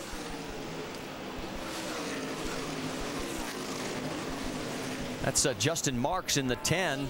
As he was involved in an incident just a few moments ago, and he's trying to keep from going a lap down. Take you back and show you what happened here. 27 to Jason Keller there. And Keller gets a little tap from Stephen Wallace, and he goes up and gets a little tap on Marks. And he is in 31st place right now, the last car on the lead lap, and trying to hang on for dear life to not go a lap down. He'd love to see a caution right now. We are past the halfway mark at 42 of 82 laps complete. The strategies are still unfolding. It's Carl Edwards up front. We're under our 3rd caution here at the Zippo 200, and that's the reason why. And you're looking at Paul Menard in the 98. He is up to his axle, and that is in the bus stop chicane. And what was looking like a brilliant run all of a sudden has gone south. Yeah, you can see as he gets beside Brad Keselowski here, goes across the curbing, and there's nowhere to go but out in the gravel. And that is a frustrating feeling. Unfortunately, I'm speaking from experience. And watch from the onboard here. He just tried to outbrake Brad into this corner. Thought he could get a little bit more room, but he runs across. Brad has just doing what he has to do. And that's the worst thing to do. No, there's just no way out of that. Well, you know, he's had 5 prior road course races. He was 4th here in 07. 3 of those he finished in the top 10, but it's not going to happen here as they're dragging him out, and he's already gone. Yeah, he was just battling for the lead, though. That's the bad thing. He was trying to pass Carl Edwards. one of the guys that got a very big break here. Remember when David Reagan pitted right before our first caution? Guess what? He pitted right before this one came out, so this could benefit him. We are also going to see some other guys that they're going to have to stop now. Well, I think you're going to see a lot of leaders on pit road on this caution flag, and that's going to move David Reagan all the way in front of them. So that was a great strategy call. If they can make 39 laps, that's what they're going to have to do, the 6 car is, to make it to the end of the race. Now, these guys that will be coming now, they're anticipating being able to go from here also, Andy, with some caution. There is. This was the window that they were looking for, that 37 laps to go, and that's what it'll be when they come down pit road. It's going to put everybody right on the edge, but they'll all come down. And Michael McDowell is going to get the Aaron's Lucky Dog free pass. That'll give us 32 cars on the lead lap as Paul Menard is back out underway. So they drug him out, and he's able to continue, although a little worse for wear. Yeah, definitely some damage on the left side of left front and door of that car. Did you see the other thing? He also dropped a few stones out there, which hopefully they'll sweep up, because that wouldn't be fun sliding through that stuff. He'll drop a few of those for a little while. Here they come. All right, here they come. Carl Edwards, your race leader. Robbie Gordon right behind him. Brad Keselowski. Oh, it's just everybody. Jamie, I'm sending them your way. And Marcos Ambrose in the 47 actually thinks they're going to be about 3 or 4 laps short, but they had to come. They're going to pull the fenders out, pull the tape off that nose because his car was getting hot, and 4 tires. Vince? Brad Keselowski in the 88, despite his lack of road course experience, they've been very solid all weekend. A testament to crew chief Tony Urey Sr., who's given Brad a great car, and Brad's tenacity on the track. 4 tires, no changes. Shannon? Vince, Carl Edwards says he does not have the best car yet. He needs overall grip, air pressure, 4 tires. They're going to pack that baby full of fuel. They say they are in their window. Dave? 4 tires and fuel for Robbie Gordon. Matt Struve, the front tire carrier, put a piece of tape on there. Now he's going to hammer it down and hope that stays for Robbie. Morris is in his way. Robbie loses positions on pit road. Man, did it become a log jam at pit out, and I'm not sure they got that 55 hood down. Take a look at the race off pit road. Nemechek took no tires. See, Boris said same thing. He stayed on his strategy. He picked up a lot of spots, 9 spots. Yep, picked up 9. It moves him 7th coming out of pit lane. Kyle Busch picked up 4, and there is Kyle. And Joe coming right behind him. And take a look. There's the 60, the 47, and man, everybody. A lot of traffic. They finally did run that special on pit road, didn't they? Yeah. Well, we can also tell you that Justin Allgaier got tapped and sent into the 16 car. Greg Biffle, they're all out there, but it cost them both some positions.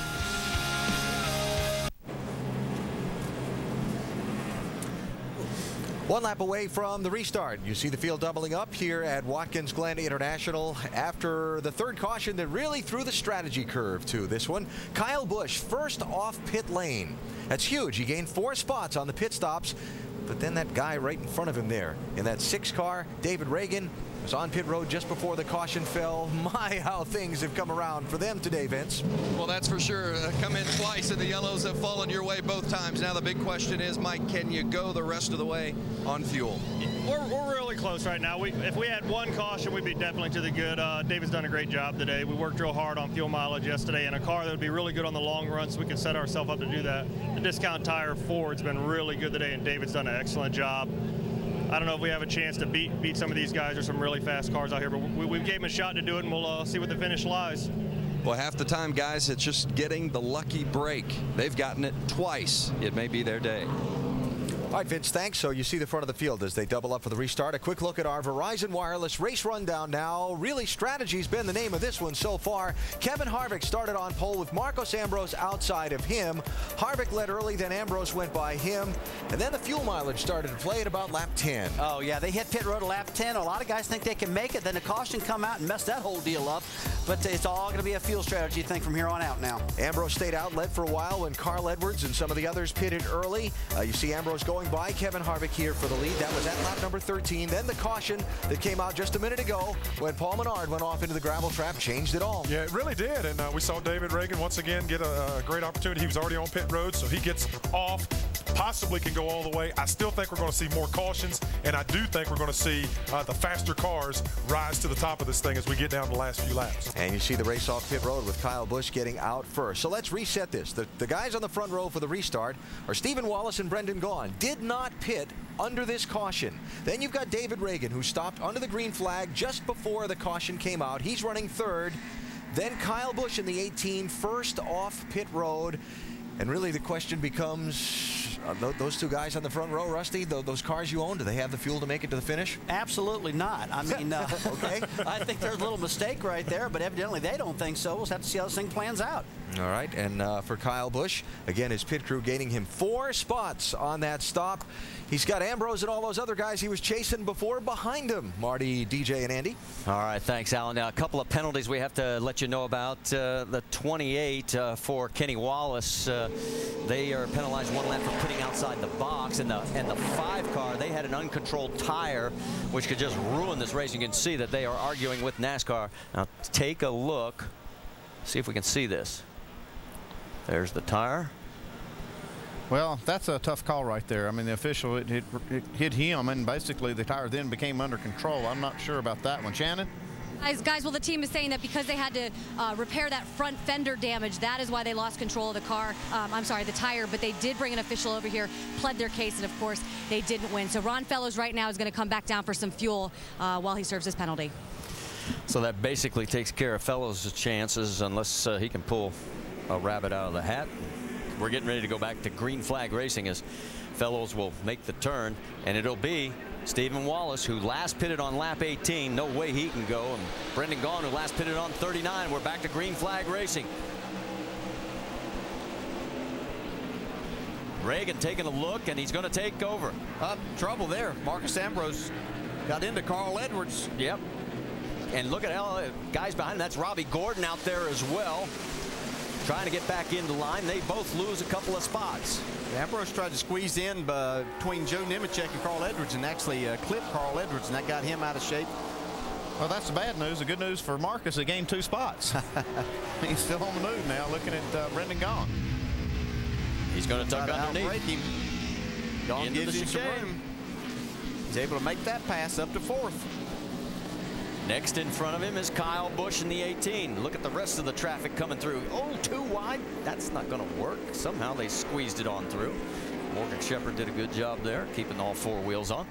Here comes Kyle Busch. There he is on the 18. Looking to get under Stephen Wallace. Does. Here comes Ambrose on the other side.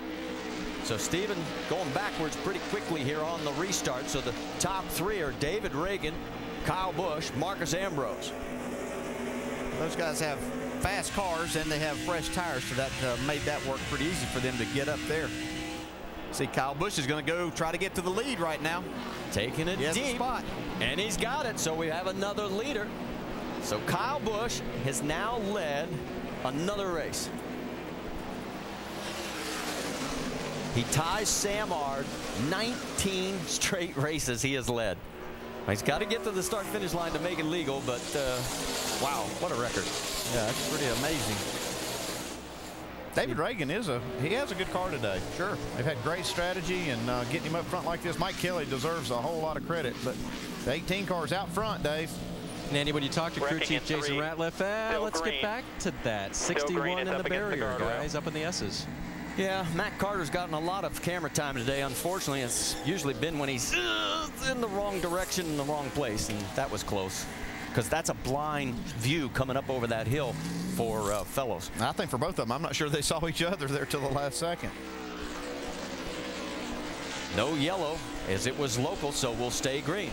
Dave, let's go ahead and finish your thought. Yes, with Jason Ratliff discussing Kyle Busch on a road course, he says, you know, it's not just road courses that I want to talk about this guy. He's exceptional everywhere. It's impressive that you can have a driver that can be good at every kind of track, and it makes it fun for us. So when we start the season, we think we have 35 options to win in the Nationwide Series. That's what Kyle does for this team. Now, of course, they will need caution laps to help them till the end, but they have already helped themselves in a big way by that great round of pit stops. And it is official now. He crossed the start-finish line. He has led an official lap 19 races in a row. Our 7th different leader. The record is 8 different leaders. We've had 6 lead changes. The record there is 14. And here comes Ambrose again. And these two are going to try and maybe make this their own little playground for a few laps. Yeah, it's going to be a 2-car race for a while. Both of these cars are real fast, and Ambrose is going to put a lot of pressure, as much pressure as he can, on Kyle Busch. Yeah, we'll see as this winds down how key that was that Kyle Busch's pit crew did a fantastic job of getting him out in front of these guys. So, week in and week out, Kyle Busch does a great job on the racetrack, but that pit crew does a fantastic job too. Both of these cars have fender damage. You see just a little bit of damage on the 18 car on the right front fender, but the left front fender on Marcus Ambrose, you can see how it's kind of down on the tire. Doesn't look like it's rubbing, but that's part of that contact with Carl Edwards. Coming down the front stretch. Does Ambrose have anything going into turn number 1? Not this lap. But boy, he is right there. If Kyle makes a slip, he's going to slide underneath him. Well, this is where Marcus Ambrose will be sizing up Kyle Busch, see where he's a little bit quicker than he is. Is it just in spots? Sometimes you can be faster than a car, but you're faster there in areas that you can't make a pass. So it makes it very difficult when you get to those passing places, those opportunities. And if that guy's just as good right there, it takes you a long time to make that pass. All right, looks like this is settled down at least for the moment. Remember we told you about Justin Allgaier and Greg Biffle getting a little contact in pit lane. Well, Allgaier's back to 25th. Dave Burns, what's the latest? I'm sorry, Vince. Let's go to you. Marty, let's talk about the 16 of Greg Biffle. During their pit stop, Allgaier's car was made contact with on pit lane, and it came in and hit the left front of the 16 car. Now you're watching the pit stop of the 16. Now watch the 12 car come in, make contact, and the right front on the 16 car, the front tire changer, broke his helmet. He was hit in the head by the jack, the front carrier. The tire fell on his thumb. They had to back the car up and then send it back out. So the 16 lost a lot of time, a lot of track position, but most importantly, they didn't get anybody seriously hurt. Can you imagine if those guys would have been on the left side of the car at that time? Yeah, that's true. We would have had a major disaster. But another key reason, I mean, having those helmets, as we look at this, 3 wide, it's not going to work. Well, so far, look out. That's Jeff Burton in the 29, and it looks like the loser is going to be Boris. As you can see, Harvick gets underneath him. Oh my goodness! Look at the 55 of Robbie Gordon. I'm wondering how long NASCAR is going to let this go. Well, that went from bad to worse, but now at least it's not flapping. We get word that Paul Menard is off track again. He has spun it around. That is down at the base of the S's. That's a bad spot to be in right there. I mean to tell you. Watch him coming. This is a real bad spot. See all these cars going real slow to go around Paul. They got a local yellow only right now. If he can get it to fire, he's got it fired, but it looks like the car stalled now and won't restart. Well, this is a very dangerous situation. The rest of the cars are on the other side of the track, so they're okay for right now. The leaders still have not crossed the start-finish line, and now the caution's out. And there it is. At the start-finish line. Okay, and now we'll have these guys side by side on the front row. It also saves some fuel for these guys that were needing that. A lot of guys needed this caution play. Yeah, 30 laps to go, and you were talking about guys like Reagan, how many laps they would be able to go. Every single one from here on out allows you to make it to the finish. And there you see Paul Menard. Boy, it's been a tough last few laps. He started 39th after having an awful qualifying session. They had a spark plug wire. They were basically qualifying on 7 cylinders. Started in the back, got all the way up front. Now he's parked in the S's. Stay with us. 1 year ago on this Watkins Glen race weekend, Marcos Ambrose scored the win on Saturday in the NASCAR Nationwide Series, his first such victory. And then a day later, it was Kyle Busch who started on the pole, lost the lead for a while, took it back, and yeah, count them, that's 8 wins on the season at that point for Kyle when he took the checkered flag in the NASCAR Sprint Cup Series race. And lo and behold, those two guys are fighting it out for the win in the final laps of today's NASCAR Nationwide Series event. Busch in the 18, the blue and orange car, and then Ambrose in the STP logoed machine, first and second for the restart. Now remember, last restart, Carl Edwards was up there amongst them. He's a little bit farther back after that last shootout style double file restart going down into turn 1. Carl Edwards, you see him in the white car on the outside, screen right, and here comes Ambrose looking for some room. And he turns into a pinball at that point, Brett. Boy, it's just, it's so congested down there. And like Rusty talked about earlier, it's so difficult getting through that corner. Ambrose tries to stick his nose in there, and there's just nowhere to go. Gets into the rear end of Carl, and Carl can't hang on to it. And boy, I tell you, Ambrose picked up some spots. And Carl went back. Kicked Carl back to 8th spot, and so now the crew chief's just counting caution laps at this point, right, Jamie? That's right, Frank Kerr, crew chief for Marcos Ambrose. You got a big smile on your face when the caution came out. How much is this going to help you? Well, we needed about a lap and a half of fuel, so the caution came out. We're in good shape now, and Mark's doing a great job. You know, we put this thing together kind of last minute, and we weren't very good when we unloaded, but we got a good race car now. You know what kind of race car driver Kyle Busch is. What are we going to see on this restart? Well, here for one reason, Alan, one reason alone, and that's to win this race. A little on-track conversation between Carl Edwards and Ambrose there under the caution about that last restart. We'll have to find out later. Just friendly gestures amongst buddies. Yeah. How about we check with our in-race reporter under the yellow, DJ? Hey, Boris, Dale Jarrett, you have a copy? How you doing? Well, I'm okay. Looks like as this race starts to wind down that things are getting a little more exciting on the track. We saw you 3 wide there a minute ago. These double file restarts are kind of fun. It makes it exciting for sure. What do you need your car to do a little better to move up in the top 10? Get it to turn just a little bit better, but right now I'm saving a lot of fuel, and I need about 3 inches more leg room, and that'd be perfect. My right leg starts to cramp up after about 8 laps. All right, buddy. Good luck with that, and good luck in these last 29 laps. DJ.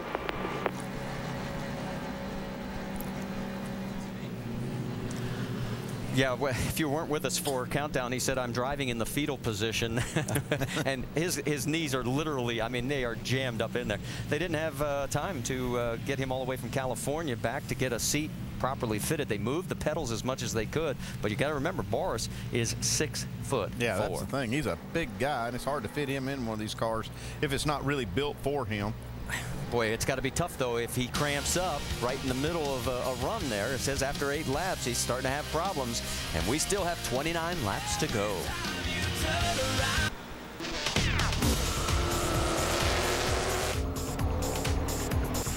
Oh, the action has been fast and furious here at the Glen as we have had now a total of 4 cautions for 13 laps. And we're about ready to go back to green flag racing. It has been an up and down day for a number of guys. Don't forget, next Saturday, it's going to be DJ, Andy, Rusty, and Ray in the booth. I get a week off. Thanks, guys. It's 3 o'clock Eastern on ESPN2 from Michigan. Sprint Cup Series will be at Watkins Glen. That's tomorrow, 1 Eastern on ESPN. NASCAR Now, presented by 5 Hour Energy. Just remember, 10 a.m., 10 p.m., ESPN2. Presented by the Home Depot on Monday with the Roundtable. Mike Massaro will be hosting at 5 Eastern on ESPN2. All right, we checked in on Kyle Busch's radio. Here was the conversation as we're getting ready to go back green. If we get going here again and the 47 and I check out, or if the 47 checks out, back off and just save, Jason. Man, right here with this caution lap, it puts us right there. I mean, yeah, it would be nice to have another 2 laps of savings, but right now we can make it if we had to. So now you know it's going to be pedal to the metal because he has gotten an extra lap. He didn't get 2, but he got an extra lap from the time we had that conversation. It will be pace car pulling off this time. It is Kyle Busch, Marcus Ambrose, Denny Hamlin, David Reagan, and Carl Edwards, your top 5, with Joe Nemechek 6th. Busch has selected, as everybody has all day, the inside, driver's right. That's a big advantage getting down into turn 1, and the other advantage is that the outside guy here, in this case Marcus Ambrose, cannot beat the leader to the start-finish line. See Marcus now make a big move to the right to protect that inside. Yeah, he wasn't trying to pass Kyle Busch there on this. He was trying to set himself up to where he might get by him here in just a minute as he got in the back of him. Boy, Kyle was hot into the turn. Denny Hamlin also looking good through there on the outside line from high above. You can see everybody trying to sort it out. Carl Edwards has fought his way back. Whoa, a little contact going up through the S's. That looked like Scott Speed that got a little bit of help from, looked like maybe Joe Nemechek.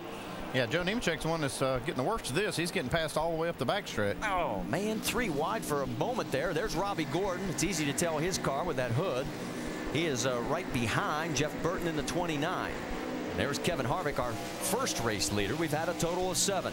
Heading for turn 10. It's Kyle Busch and Ambrose. You heard him talking about trying to check out, but right now Denny Hamlin saying, fellas, I'm not going to let you. Oh, we got Justin Allgaier off the track coming out of turn 9. I don't know if he got any help back there, but he spun it around, keeps it off of the Armco, and it looks like we will stay green. You also noticed the number 1 back out on the track right there. We didn't hit anything, though. That's Ryan Newman right behind him. Wow, Logano gets way high out of turn 11 there. Come to the front straightaway. 26 laps to go. Oh, here we go. It's getting later in the race. That's Boris said, taking a peek inside. In Brad Keselowski and Logano, they trade a little bit of paint, and Logano gets it back on course. On board with Boris up through the S's. You can hear him breathing it just a little bit there. That's where you really want to be wide open. If your car's working real good, you can stay wide open and then make some time up there. Marcus Ambrose really trying to put some pressure on Kyle Busch right now. It's going to be interesting to see as we go through this how much Kyle Busch is willing to risk trying to hold Marcus Ambrose back there. You know, if something should happen there, a little contact, this many cars on the lead lap, Kyle Busch could end up with a bad points day. He's got a big point lead. He can afford to, you know, gamble a little bit, and we know how he feels about winning and losing. And the guy in second place, though, has nothing to lose except trying to win this race. So I'll tell you, Denny Hamlin has now emerged as a contender in this race. He is all over the 47 of Ambrose. And remember, Hamlin came on board this week after Scott Lagasse was taken out of this ride. And there'll be a couple of other drivers seeing this 11 car over the next few races.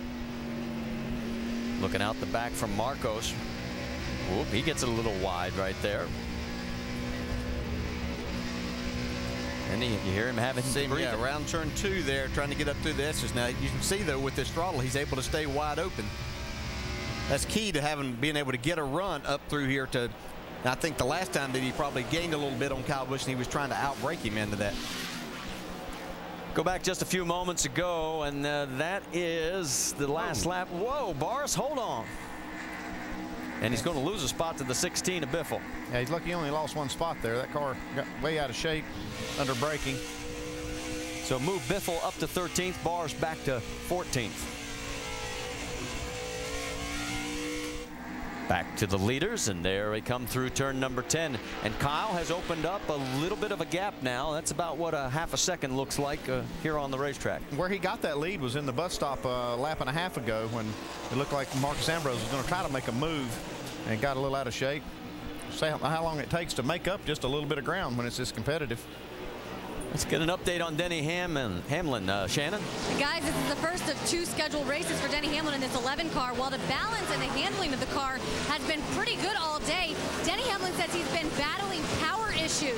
The team believes it may be a carburetor. They did make a carburetor change in final practice because they were having some issues earlier, but it has not helped this 11 car all day. That has been the major problem, but despite that, he has been hanging in the top 5 all day long. Well, and if you take a look at that top 5, the top 3 are all Toyotas, and then the next 2 are Fords. And when you looked at qualifying, 7 of the top 8 were Toyotas. Yeah, and as I watch these guys turn these lap times, I don't think anybody's concerned about fuel right now because they're laying down some pretty quick laps. Yeah. They really are. And Marcus Ambrose, he knocked off a couple of tenths of that lead of Kyle Busch. But to give you an idea, these are the only 3 cars running laps at 1:13 seconds. Everybody is 1:14 or farther. And so you can see that the gap is starting to really open up back to 4th place, David Reagan. You can see Ambrose really get a nice run off of turn 11 there as they come down the front straightaway. I don't think he's close enough to try to outbrake him. He gets outside just to give a little bit of a look, seeing if he could get Kyle Busch to maybe give him that spot. Well, we've now got 23 laps to go, and it looks like it's starting to develop into a 3-car race. Stay with us.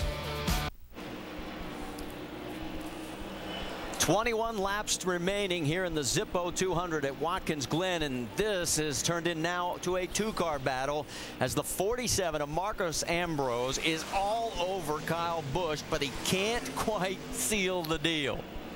He's doing everything except getting by him here. Oh, he's doing everything. See if he can get another run up through this. The spotter's telling him keep putting pressure on Kyle Busch. He'll fold. I don't know about that. I don't know about that either. Kyle Busch pretty good at driving the wheels off of his too. But this is a great battle around this road course. Everyone's just looking for any little opening here. But Kyle just shuts the door every time in those places that he can pass. Kyle is just good enough to keep him behind. Well, we talked about this in qualifying, DJ. This was where Marcus, from the bus stop chicane, everybody else couldn't go that back section as fast as he did. But here in the race, like you said, he's just not able to make that work. Well, that's changing now that, you know, you have laps on the tires, your brakes aren't quite as good, so a lot of things change throughout the day. And Kyle Busch is just good enough in these spots to keep Marcus right behind him. Marcus keeps looking but can't make it. The key thing with the 18 car is he is really good through the left-hander and getting off the last turn, and that really shuts the door on making the pass, getting into one right here. Well, the last lead changes occur within the last 20 laps. 6 of the last 8 races. We have 20 to go. Let's get our nationwide insurance up to speed in our top 5. David, you're up. Of course, Kyle Busch has won the Nationwide Series before on a road course, but not here. And right now, it's defensive driving. That car is good, but he's got to make sure he tries to run his race while he keeps the 47 behind him. Jamie? Dave, Marcos Ambrose isn't looking in his rearview mirror. He's looking ahead. Remember, this is the only race he's running this year. He has nothing to lose. Kyle Busch has a championship to think about. So he says his car is good, not saying anything on the radio. Shannon? Jamie, Denny Hamlin last pitted on lap 45. The handling is good on the car, but the team has told me they are not good on fuel. They're about 3 to 4 laps short on their fuel window. And right behind him, hunting him down right now, is Carl Edwards in that 60 car. Grip has been the biggest problem all day. His last pit stop was also on 45. And according to the 60 team, they can make it to the end. Jamie? And Scott Speed behind him. Look at this guy, crept up in the top 5, been working and adjusting on this car all day, from spring rubbers, air pressure, track bar. He says he feels at home on a road course, his first time ever here at Watkins Glen. So there you see your top 5. Further back in 6, it's Kevin Harvick, David Reagan 7th, Jeff Burton 8th, Robbie Gordon 9th, Joey Logano rounds out your top 10. We have a total of 31 cars on the lead lap still, and we're down to 19 laps to go. But this is getting really fun to watch between these two. Nobody's flinched yet, have they? No, they really haven't. Just superior driving by both of these guys right now. Ambrose trying to make this pass. Oh, and he's going the short route. Oh, he put Kyle Busch in a position where he has to stop there. Listen to the crowd. Oh, my goodness. The crowd's that was a bold move right there. Man. Oh, Kyle is not going to be happy. You can be guaranteed of that. Yeah, to say the least. Wow. Kyle's still back in 3rd. Yeah, he had to stay legal and not go through that portion of the track. He has to come to a complete stop and not gain any positions. Which he was the leader when that happened. He's now 3.4 seconds behind, and you realize he's been passed for the win 8 times in 2009, and it was the last lead change of the race. This could be the same situation here. Take another look at it from outside. And Ambrose gets a big run up the backstretch. And Kyle he was going to try to block him, and it really wasn't that he didn't have room. He just got in there too hard, and his car wiggled, and if he tried to turn, then he was going to spin. So Kyle Busch did a really good job. I tell you, and you got to give him credit. He did a good job not wrecking both cars, because he could have, to try to save the car and go through that section, he would have had to wreck Marcus Ambrose. That's right. And he does what he has to do. He stops, and there he is in 3rd, and he's actually catching Denny Hamlin for 2nd. Was he thinking points there, or is it just knee-jerk reaction? No, I think he's just instinctively doing what he has to do right there to save his race car. A little smoke from Denny.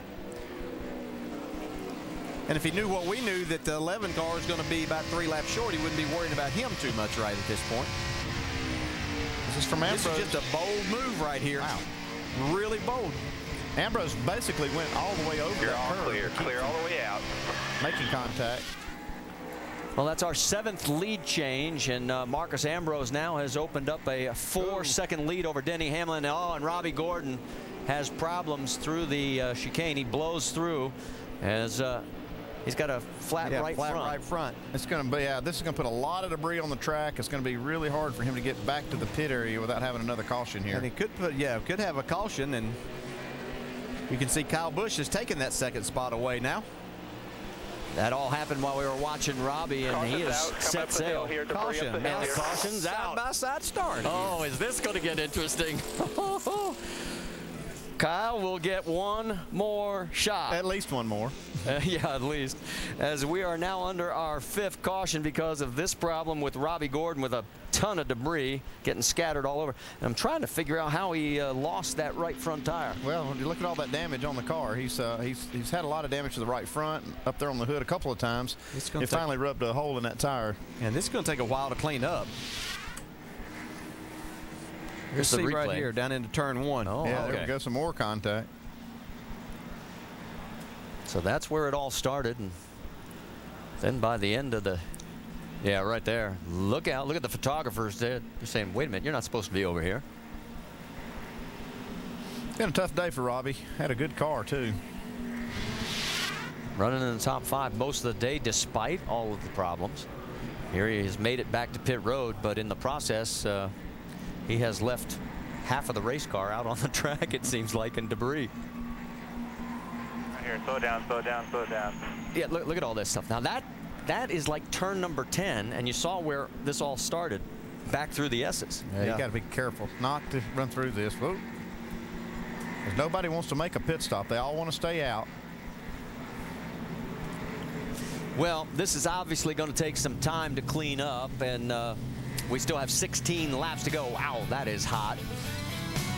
We'll take a break. We'll come back, sort everything out, and see how long it takes to get back to green flag racing.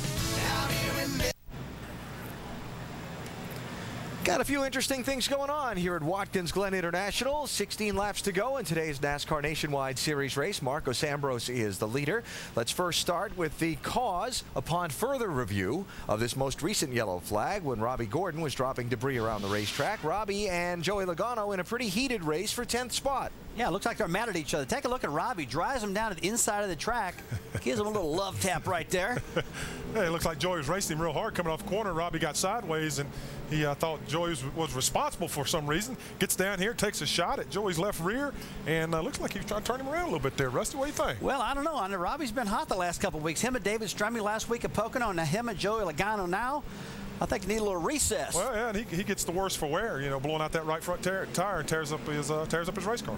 Both Logano and Gordon have been on pit road for repairs. Now, what sets up here at the end of this caution is one of those side-by-side shootout-style restarts with Kyle Busch alongside Marcos Ambrose as a result of the pass for the lead when Ambrose basically dive-bombed inside of Kyle Busch at the inner loop. Fair or foul? Well, no, it's fair. Take a look at Marcos Ambrose. He just sailed that baby down in there, and Kyle Busch looked there and went, whoa, I can't make this happen, and basically scared him. They never touched each other at all. Yeah, it's great. It's a good move by Kyle not to get into Ambrose. Kyle is in the points lead. He's got a fast race car. Now he gets himself back in position. As a matter of fact, Kyle is the fastest race car on the track, so he has a chance to get Ambrose on this restart. It's a smart move by Kyle Busch not getting back into Ambrose. Clear all the way out. Smart move by Kyle Busch thinking to stop. That's right. That's what you got to do with the rule. That's right. So Marcos is riding around here under caution behind the pace car, and he's thinking what? Tad, you guys ain't got any reason to be mad at me or not? He posted. He just didn't know you were there. How did he lose much time? He, rather than wreck you, he just drove straight through and had to stop. So that's the radio exchange between Tad Geschichter, the team co-owner and spotter for Marcos Ambrose, and the driver behind the wheel of that 47 car. The question is, does Kyle agree with that assessment, whether or not he has anything to be mad about? Now, Denny Hamlin was running as high as third just a couple seconds ago, and now he's been on pit road, and he's a little bit farther back in the pack, Shannon. Well, Alan, Denny Hamlin came over the radio, told his crew that he thought he had a loose wheel. In fact, it was the rear end of the car that was moving around. They brought him down pit road. They realized that the right side track bar mount is broken. So the guys are going back to the garage right now. I believe they're going to bring a weld out here and try to get that fixed. All right, so Denny Hamlin back to 26th place after racing Kyle Busch for second just before that caution flag came out. So the lead car continuing to shut that thing off to save some fuel. Jamie, what are they saying? Well, Fred Kerr, crew chief, talking to him again. As luck would have it for all the race fans, these two get to start side by side now. You told me that your driver's worried about drivers getting mad at him. What do you think's going to happen here? Well, it was a clean pass, and you know, Kyle just didn't know he was there. But Marcus doesn't want anybody mad at him. You know, this is basically his rookie year in Cup, so he just wants to make sure he has a lot of friends and there's no trouble. But the STP Toyota's been good all day. It's going to be exciting here at the end. Can you guys hold up that 18? He's got a little more motor than us, it looks like, but we'll get a good start here. We'll be okay. All right, let's go over to Dave. With Jason Ratcliffe, Jamie, who saw all of that, Marcos wondered on the radio if there was any reason why Kyle should be upset. How did you see it? Well, You know, he dive bombed us there at the last second. I mean, it was so fast the spotter couldn't even come on the radio and say anything. But Kyle did a good job of avoiding what could have potentially been a big wreck. So heads up move on his part. You know, I mean, he has that option. You know, to another racer, he may think it's a little cheap, you know, in that spot of the racetrack to dive bomb you like that. You can't go through there too wide or somebody's not going to make it out. But that was Ambrose's only shot to make it happen at that point. We'll see. It's not over. Our NOS Energy Drink Toyota's been good. Right now, if it goes to scheduled distance, we should be good to go to the end. But if it goes beyond the scheduled distance, it could get fun. Still a few more questions yet to be answered. Lights are off on the pace car, Marty. So they've been given the signal. We go racing in one more lap. Who's got enough fuel in case we get a green-white checker? Oh, and more importantly, what's going to happen on this restart in just a second? Is Kyle Busch really not all that happy with Marcos Ambrose over that pass in the inner loop a minute ago? We will find out. Advantage Ambrose in that he's got the inside line for the restart. Lights out on the pace car here at Watkins Glen. Next time by, we're going to go green. 13 laps will remain, and the last time these guys pitted in the top 6 positions was lap 45, and everybody, you see, we watched earlier, everybody is shutting off the motors, trying to coast as much as they can. They just want to be as careful as they possibly can. Now I want to go back and echo something that Rusty brought up. How quickly Kyle Busch thought and knew the rule is what he had to do in that position right there. He stopped that car and then was able to take off without getting any other kind of penalty. So that was heads-up thinking on Kyle Busch's part. All right, here we go. Coming through turn 11, Marcos Ambrose has selected the inside. It will be a dash down to turn number 1. And who is going to come out at the other end? NASCAR has warned all these drivers to stay in line until you cross the start-finish line. Yeah, is Kyle Busch able to keep up on the start here to even make a run on the outside in the turn 1? They're picking up speed, and we're back to green flag racing, and Marcos gets a good jump. Yeah, so does Carl Edwards. He's going to try to take that second spot away from Kyle Busch. Whoa, baby, hold on. 3 wide. The 99 of speed had to go outside. A couple others behind him as well. Yeah, that's our points leaders right there, first and second. Kyle holds on to second. Right behind him, Carl Edwards, Scott Speed, Kevin Harvick. Dave, what's the story on Harvick? Very, very close on fuel. But this morning, Ernie Cope told me that they had poor fuel mileage. They were laps short, and coming down to this last restart, Ernie told Kevin, we are stupid close on fuel. He's been saving as much as he can. He's going to race it to the end. We'll see if they sputter on the final lap. Yeah, Dave, you know what that means? That means they don't have enough. He's saying he's close, but I'll guarantee you their numbers say they can't make it. Take a look. Scott Speed. Yeah, oh, they're going to lean on each other a little bit through the corner. That's turn number 10. Now, Scott Speed's got the advantage in this corner, but Carl clears him. Carl slams the door on him, quite frankly, and holds on to third position. So it's Ambrose, Busch, Edwards, Speed, Harvick, Jeff Burton back in 6th. And look at the logjam coming down the straightaway behind him. 31 cars still on the lead lap.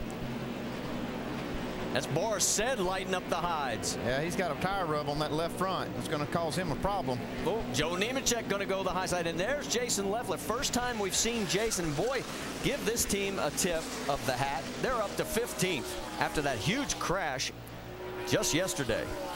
How about this Fitzpatrick car, number 4? He is having a great run also in the other Kevin Harvick car. That black car that just went by. Boris Said's got a problem here with that left front, or that left front rubbing. You can see Stephen Wallace back in that mix. He's doing a nice job today, too. They got off on their pit strategy a little bit there, and that kind of put him behind, but he's made a nice comeback. On board with Stephen. Uh-oh. Trouble. That's Tony Raines as he goes around. Whoa now. Man. Put a big old smoke screen up there, pulls down in front of Paul Menard. That's turn number 9. Somebody else clipped off a few of the cones.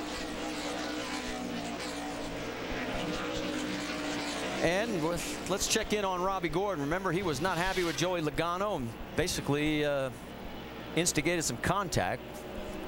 There he is. He's still leaning on him. Well, This could be fun. And now the 20 car is off the racetrack. Oh, probably on a flat tire. And he has hit the same corner, and he's on fire. He's got a lot of caution, a lot of stuff coming out here. A lot of fluid. He needs to shut it off. Well, he's trying to get back. Off the racetrack. Yeah, the get team's out of the thing. telling him to get off and get out. Yeah, he's just, and the track is getting completely covered. You see all that fluid coming out. You're on fire.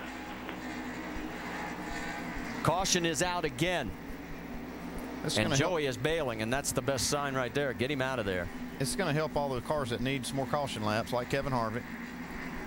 Going to ensure that most of the cars will make it to the end. He hit the tires the same place where Jason Leffler hit just yesterday. Yeah, just with the other end of the car. He's gone pretty much head on into those tires. That probably was still from some of that contact that we were showing you. Well, it looks like the tires are up on the car, though. Well, maybe he got some help. That was kind of a continuation.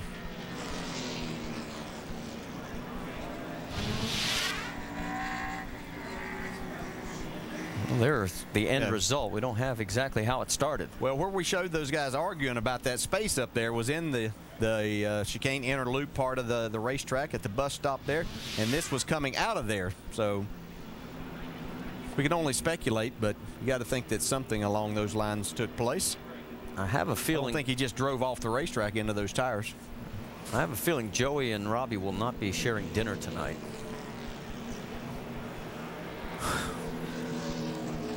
You know, we mentioned Jason Leffler in the same spot. This is a very fast corner, folks. If you've never been here to Watkins Glen, let's take you back if you weren't with us. This is practice yesterday, and watch the 38. Oh, goodness. What a wreck. It was just plain wicked. Jason was okay. They pulled out the backup. And as we mentioned, these guys have done a heck of a job. He's running 14th right now in a car that they basically just put pieces together. In fact, they had to go get a whole brand new fuel cell just to get it loaded in there. And there you see Joey getting ready to take the ride over to the medical center. He'll get checked out. And we're going to have some cleanup time here because you can see it, the fluids go all the way back to turn number 9. So there is one very hot rod, as Rusty Wallace would call it. Not the kind you want. As Joey Logano's out of this one. NASCAR Nationwide Series at Watkins Glen International is brought to you by Toyota, moving forward. Well, you can see the clouds. It's getting a little darker here. There is some rain reported off to our west, and hopefully we're going to get this one in before the showers come on.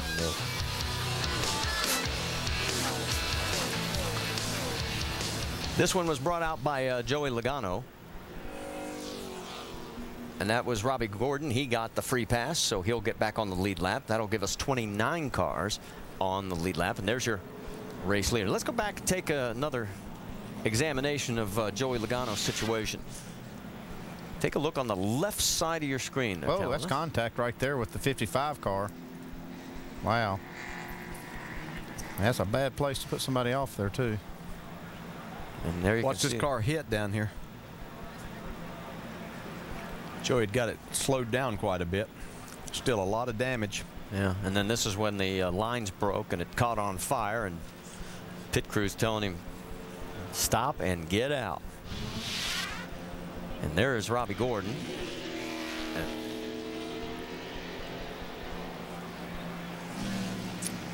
While all this is going on, Carl Edwards, second place in the points, third place on the racetrack. Shannon, what is his team talking about? Well, Marty, it's definitely been a solid run for Carl Edwards today. We've seen how strong the 47 and the 18 are. How do you guys compare to the cars that are in front of you right now?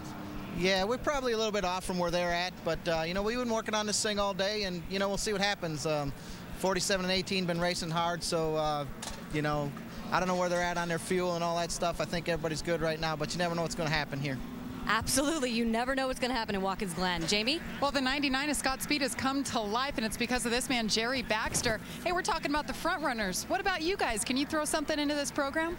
I think we can. You know, we've been saving fuel this whole last run, and we stopped a couple laps shorter than what we thought our window was, so it's worked out good with the cautions. But it's just been a long day. You know, we're doing all the adjustments, done spring rubbers, track bar, you know, air pressure, but Scott's doing a great job. You know, he really is, and that's what this is all about for the Red Bull folks and for Michael Waltrip, is just to get him laps out there, you know, and get more and more time on the track. So he's doing a great job. And he has nothing to lose. He's going for the win. And Marty, you know, Toyota's never won a nationwide race here, and 3 of them are in the top 4. That is absolutely right. The lone Ford in 3rd right there is Carl Edwards. And there's 2 Chevys, Harvick and Burton in 5th and 6th. As looking at the data, just one statistic we'll throw out for you right now. If Ambrose does lead the rest of the laps, he would take the 5 bonus points away from Carl Edwards, and every point is important. He would have 26 laps led at the end to Carl's 25. And the guy 3rd in these championship standings, we talked about Kyle Busch and Carl Edwards. Brad Keselowski's worked his way back up to 10th spot. Well, it looks like we're going to have time to take one more break before we go back to green flag racing. Let's remind you about the Sprint Cup Series, because it's tomorrow at 1 o'clock Eastern over on ESPN. NASCAR Countdown presented by Degree V12 will kick things off. Championship leader Tony Stewart won 4 of the last 7 Watkins Glen Sprint Cup races. Does he do it again tomorrow? Tune in to find out. The aerial view of Watkins Glen International, you can see the little cloud of smoke from the Speedy Dry right down the straightaway as you head towards turn number 10. Joey Logano has made it back from the medical center. Vince has caught up with him. Well, with all the fire, it's good to see Joey just standing here next to us. Okay, but describe what was going on with Robbie Gordon and you. Apparently we got in a little grudge match after he cut down my tire, and he decided to recommend the caution, which is it's not real cool, I think, you know, putting someone in danger to wreck under caution, and he gets lucky enough to get the lucky dog after all that. So it's a pretty raw deal to race someone. It's pretty stupid. You can't fix stupid. It's forever. So, you know, you remember that, you put it in your memory bank, but I tell you what, it's a pretty wrong way to race somebody. Joey Logano and Robbie Gordon, they'll be on the track together again tomorrow in the Cup race. And like I said, I don't think they're going to be sharing dinner anytime soon. And you could see on that replay, as Tony Raines was spinning in the background, in the foreground, Robbie was getting into his quarter panel. And then this is what happened as the net result into the tire barrier. Here is the earlier incident. Hey, you see Robbie gets a little bit loose and forces Joey down, all the way down, completely down against the wall on the front straightaway. As they got down to turn 1, see Robbie turns in. I really haven't seen Joey do anything wrong yet in any of these shots. Yeah, we might have seen as they came out of turn 11, Joey might have got against Robbie to force him up there, and that's what he was mad to start with. But as you can see here, as they come through the bus stop part of this, Robbie was forcing him out. And then it was the next lap that everything happened. Dave? Guys, we've been following the fuel needs and the counting of cautions for the 33 team. The first voice you hear is Kevin Harvick's. Breathing easier now, Ernie? A little bit. I'm still pretty nervous. But that 29's on the same boat as we are, too. By the time they clean this up, we should be good, though, Kevin. And there was one final transmission. Unless we have a green-white checker, please keep saving fuel. It's close. And that's something we should think about. I mean, that is a real possibility. We'll have 6 to go this time by. And a lot of guys don't want to see that green-white checker. Let's talk about what's going to happen in the Nationwide Series next week. We're going to pick up the speed a little bit, head out to Michigan for the Carfax 250. That'll be August 15th, 3 Eastern on ESPN2. And tomorrow, of course, NASCAR Sprint Cup Series action, 1 o'clock Eastern over on ESPN. NASCAR Now, presented by 5 Hour Energy at 10 a.m. and 10 p.m., both on ESPN2. And then NASCAR Now, presented by the Home Depot, the Roundtable Monday, 5 Eastern on ESPN2. All right. We've got some time. We had a chance to talk to Marcus about the restarts and turn 1, especially if you're in the lead, and he's going to be battling for it. Turn 1 here at Watkins Glen is always infamous for locking inside front tyre on the way into turn 1. It normally causes someone to run into someone else. I'm sure with these double fold restarts, there's going to be carnage in the first corner at some point during the day. I just hope that I'm not starting it, and I hope that I'm not part of it. And guess where he is, right there. He's going to be right in the eye of the storm here on this start. And remember, a little bit earlier, he and Kyle had a moment going through the chicane. Kyle not real happy with the 47. Right behind them, it'll be Carl Edwards and Scott Speed, and then Jeff Burton and Kevin Harvick. And remember, everybody is still saving fuel. You see the front valence on the 47 car. That happened on one of the curbs when he was going through the chicane. You saw how he had to take his whole car over one of those big curbs. Probably hurting the car a little bit, but I believe that he's got a good enough car to hold these guys off. You know, actually, if I remember correctly, that's the move when he came across the curbs when he was side by side with Kyle Busch. Yeah, he was trying to stay out of the way, or trying to stay over to the right as far as possible, and he went over that curb with the whole car. As these guys get ready, I think the second guy in these double file restarts, the guy starting second is the guy that's really at a disadvantage. It makes it difficult because he can't jump, he can't anticipate, because he can't beat the guy, the leader, back to the start-finish line. And so that gives the guy in third place, who's Carl Edwards right now, a little more of an advantage. And remember, Carl stayed right on Marcus's bumper going down that front straightaway. And we're about to find out as we get ready to go back to green flag racing. There will be 6 laps remaining here at Watkins Glen. Watch the flag. Here we go. Hold your breath. Same story again. The 60 tucked in underneath the 47. So Kyle Busch and Carl's actually got the advantage this time out of that corner. So he takes that second spot. That's Justin Allgaier going way wide. No harm, no foul. He'll be able to get back on track. Meanwhile, the battle continues up front. And look at Edwards. He's able to take over second spot. Just like you said, Dale, that does definitely give that guy in that second row an advantage. Put Kyle Busch on defense. He wasn't able to even think about the lead. See, Carl had moved over to the inside, trying to make sure he protected that spot in case Kyle Busch was going to try to jump in there. Everybody's navigating the chicane. So far, so good. One car got a little wide back there, but stayed on track. See Brendan Gaughan and Michael McDowell battling as they came out of there. Down towards turn number 10. Everybody's holding their breath as far as fuel in those first 6 cars. They last pitted on lap 45. This time by, there'll be 5 to go. And again, Carl takes the defensive move, and oh, so close with the 18. Yeah, we're going to see a move down here to turn 1, though, with Kyle Busch. He's going to try to get to the inside of Carl Edwards. Scott Speed looking as well. He gets cut off there. He's going to try to make the outside work. Got to really drive it in. What a move. And Carl's going to run him wide.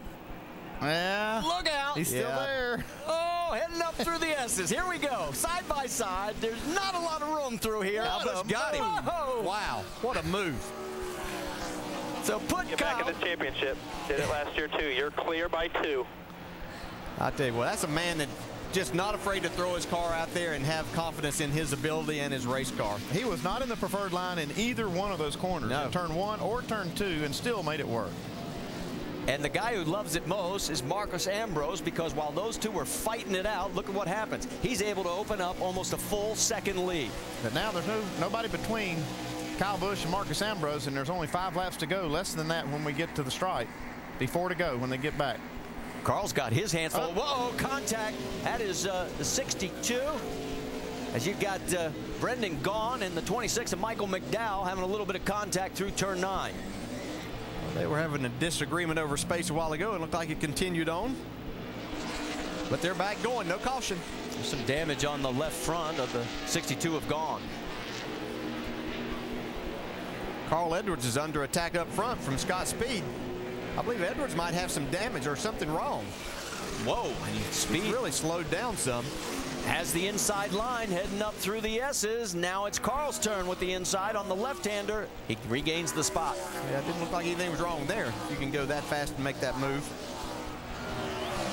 Meanwhile, the 2 guys up front have opened up, well, it's a second back to Kyle Busch. That's what it looks like.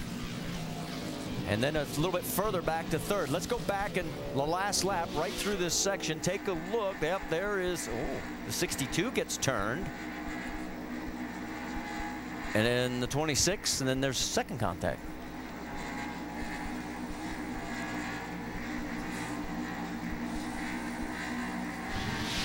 So while they get it sorted out, let's check in again with the battle. That's 3rd, 4th, and 5th. Edwards, Speed, and Harvick. Speed trying to take a look inside. Won't have any chance of doing it there. And look at the gap that's opened up to second place. Here they come down the front straightaway now with 3 laps remaining. The lap that Kyle Busch just ran, Andy. He just ran 0.4 of a second faster than Marcus Ambrose that last lap. It's a man on a mission. Ron Fellows, Jeff Burton are trying to trade spots. Fellows had it for a moment. Burton says, I'm going to try and take it back from you. But now going up through the S's, move Fellows ahead of Jeff and into 6th place. Well, the day that Fellows has had, it's been pretty eventful, and he's able to get back to the 6th spot. That's on board looking out the back of Fellows' car. Down into the bus stop. That's Greg Biffle, the 3rd car in that freight train. And as you see the race lead, it is now 0.8 of a second. So Kyle Busch is starting to chip away at it. We're going to have 2 laps to go this time by. Yeah, I don't think it's going to be quite that much when we get back to the start-finish line here either. He's really cut that lead down. And 2 laps is a long way to race around this track. Yes, it is. That's a lot of turns. A lot of time to make a mistake. Each lap Kyle doesn't want this. Each lap 2.45 miles. 2 to go. He gave it all he had off turn 11. Yeah, actually it cost him a little bit of time there.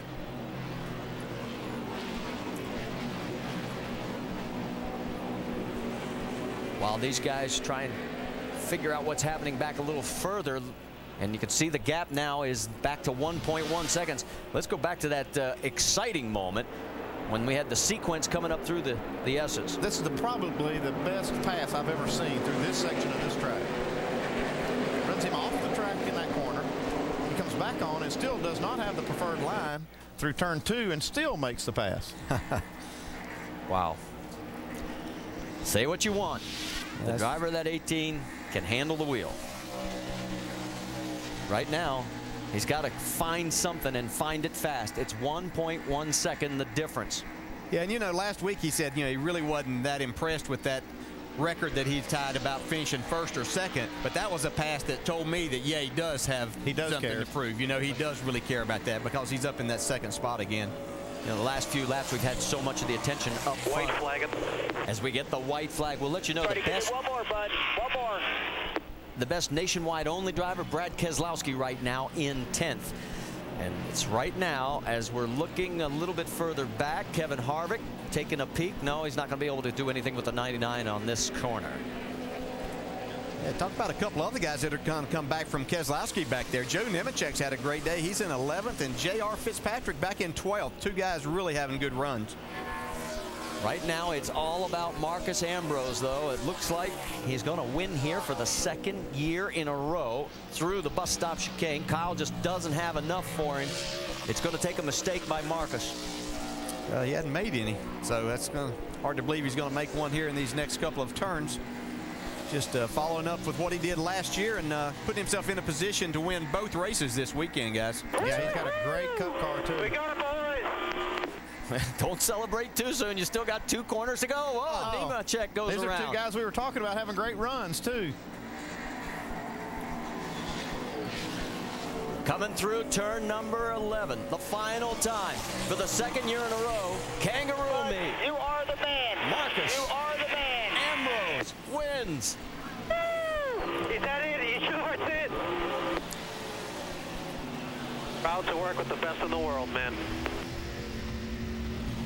You see the top 5. There's Jeff Burton in 6th.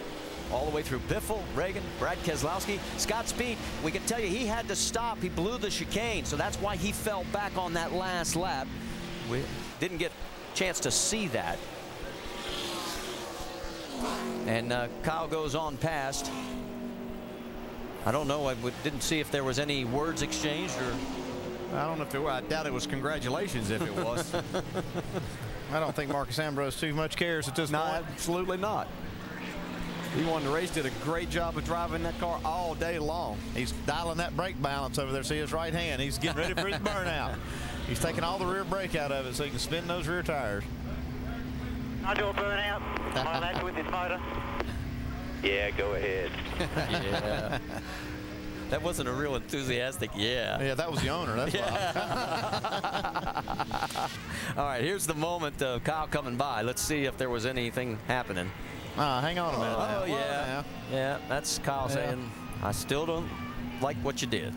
Well, there are some guys that congratulate each other like that, but it's usually teammates that do things like that. There's Kyle Busch headed to pit road with another second-place finish. Extend his points lead. Breaks the record. He now owns this one. This is his 10th race in a row where he has finished first or second. He will not be happy. You can be guaranteed of that, even though it is an astounding record.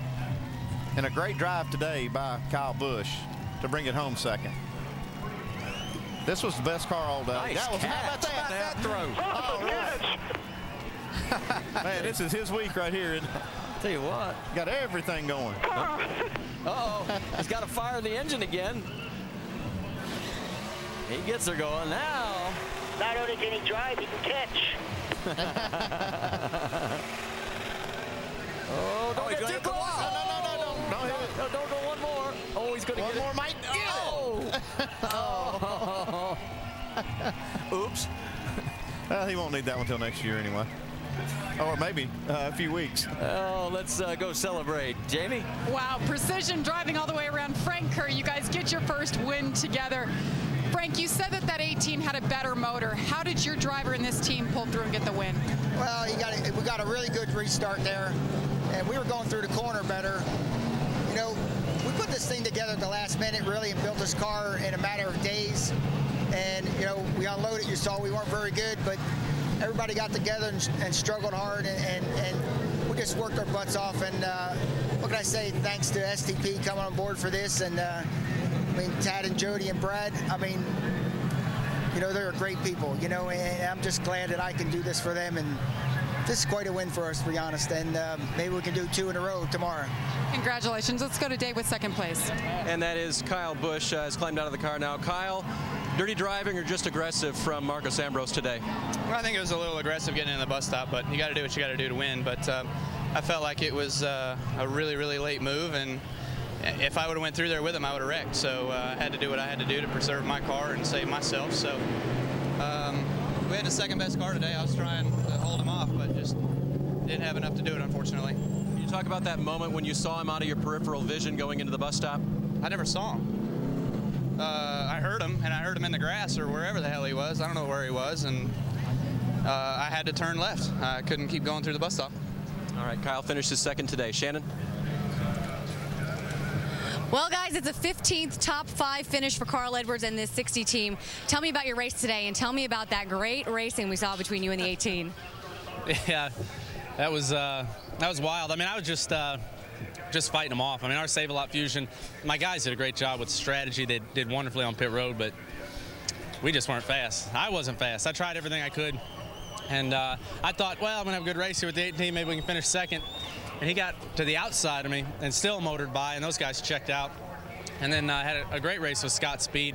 I don't know if he ended up 5th, but you know, he deserves a hand for that drive. So just got to thank Save-A-Lot, Scott's, Ford. Our fuel mileage was great today, and thank all the fans for coming out here. I wish it was 15 top 2s or whatever the 18's got right now. All right, Carl Edwards, top 5 finish for the 60 team. Marty? Well, I hope you guys enjoyed this one as much as we did. I mean, this race literally had a little bit of everything. And Marcus getting ready to come on out.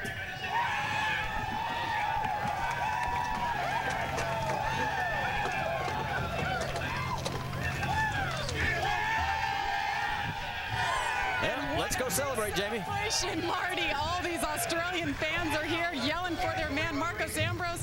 Goes to victory lane for the 2nd time ever in his NASCAR career. He doesn't want to get off the car. It's a fun racetrack. I think tomorrow's going to be a lot of fun. Got a little wet. Yep, we got a little bit of wet. Oh, and his daughter comes in, his wife. Whole family's here. Marcos, he's going to get a armful here. You said throughout the race, we don't have the motor. Where did you find it at the end to get to pass that 18 and keep it? I knew I had to just dive bomb him to try and get past, and if I had waited for the last 10 laps, he was going to do everything he could to block me. So I just tried to surprise him, and I surprised myself because I got up in there pretty hot, but you know, I made it stick, and here we are in victory lane for the 2nd time. It's just fantastic. Got so many people to thank, but we're just going to enjoy it. It's a special time in my life, and just really proud of all my guys, and just feels great. Marcos, I know you're worried about what other drivers think. You got to race Kyle Busch tomorrow. Your take on what happened? Were you too aggressive, or was that the time to do it? I know, it's all I could do. If I was going to win the race, I had to try and surprise him, and I did. And yeah, we got the victory, and he was great on the restarts. You know, he was fair, and I raced him hard. I mean, I tried to pass him for 10, 15 laps there, and didn't put a bumper to him, and I just waited for my moment and seized it. Hey, you came close to winning the Cup race too last year. We'll see if he can sweep it tomorrow. Alan? All right, Jamie, thanks. And so Marcos Ambrose celebrates for JTG Daugherty Racing. What are you thinking there, big man? Well, I'm excited. Marcos did a great job. Kyle Busch, though, I mean, once again, he gets another second-place finish. Adds to his points lead. He was incredible. That was a tough move that Marcos put on him. Kyle raced him very clean, and you know, great job of both of those guys. Some good finishes, though. Kevin Harvick had a great finish for his race team. It's good stuff. Hey, buddy, you're being awful humble. Congratulations, Brad, for winning that race, buddy. Oh, it's a big deal. I'm real excited. Man. I'm really proud. Guys work extremely hard, but a lot of guys raced hard all day long, and we just happened to come out on top. Got a heck of a race car driver. What he wants is for us to get done with the show so he can go down and celebrate with his team, and we're going to accomplish that here in a couple minutes. Championship standings in the NASCAR Nationwide Series. Kyle Busch gaining a little bit of ground on Carl Edwards, just 5 points, though, as the circuit moves on to the next stop, which is 1 week from today at Michigan Speedway, a big, fast, wide 2-mile track, one of the drivers' favorites, 250 miles there, and you see the schedule ongoing for the NASCAR Nationwide Series, races you can join us at, including the next road course in a few weeks, Circuit Gilles Villeneuve in Montreal. Oh, that's a cool course. I was there last year, and what a great place to race at. But next week, it's all about the big 3 automakers, big 4, whatever you want to call it. Yes, it's all about bragging rights when they get to Michigan, man. They're going to be running hard. Big horsepower up there it takes to win. Yeah. So a little bit of everything today, some strategy that had teams on different schedules. It all kind of came back together in the end. An amazing move for the win by Marcos Ambrose. Kyle Busch fought back hard. In the end, though, Ambrose celebrates a second straight Nationwide Series win here at Watkins Glen. And tomorrow, he's got another chance, as do the other 42 drivers in the field. NASCAR Sprint Cup Series racing from Watkins Glen. We start at 1 Eastern time on ESPN. And up next on ESPN2, the 2009 World Series of Poker, presented by Jack Link's Beef. So Marcos Ambrose is your winner at Watkins Glen today. Fantastic race. We're going to see more of the same here tomorrow. Hope you'll join us. This has been a presentation of ESPN, the worldwide leader in sports.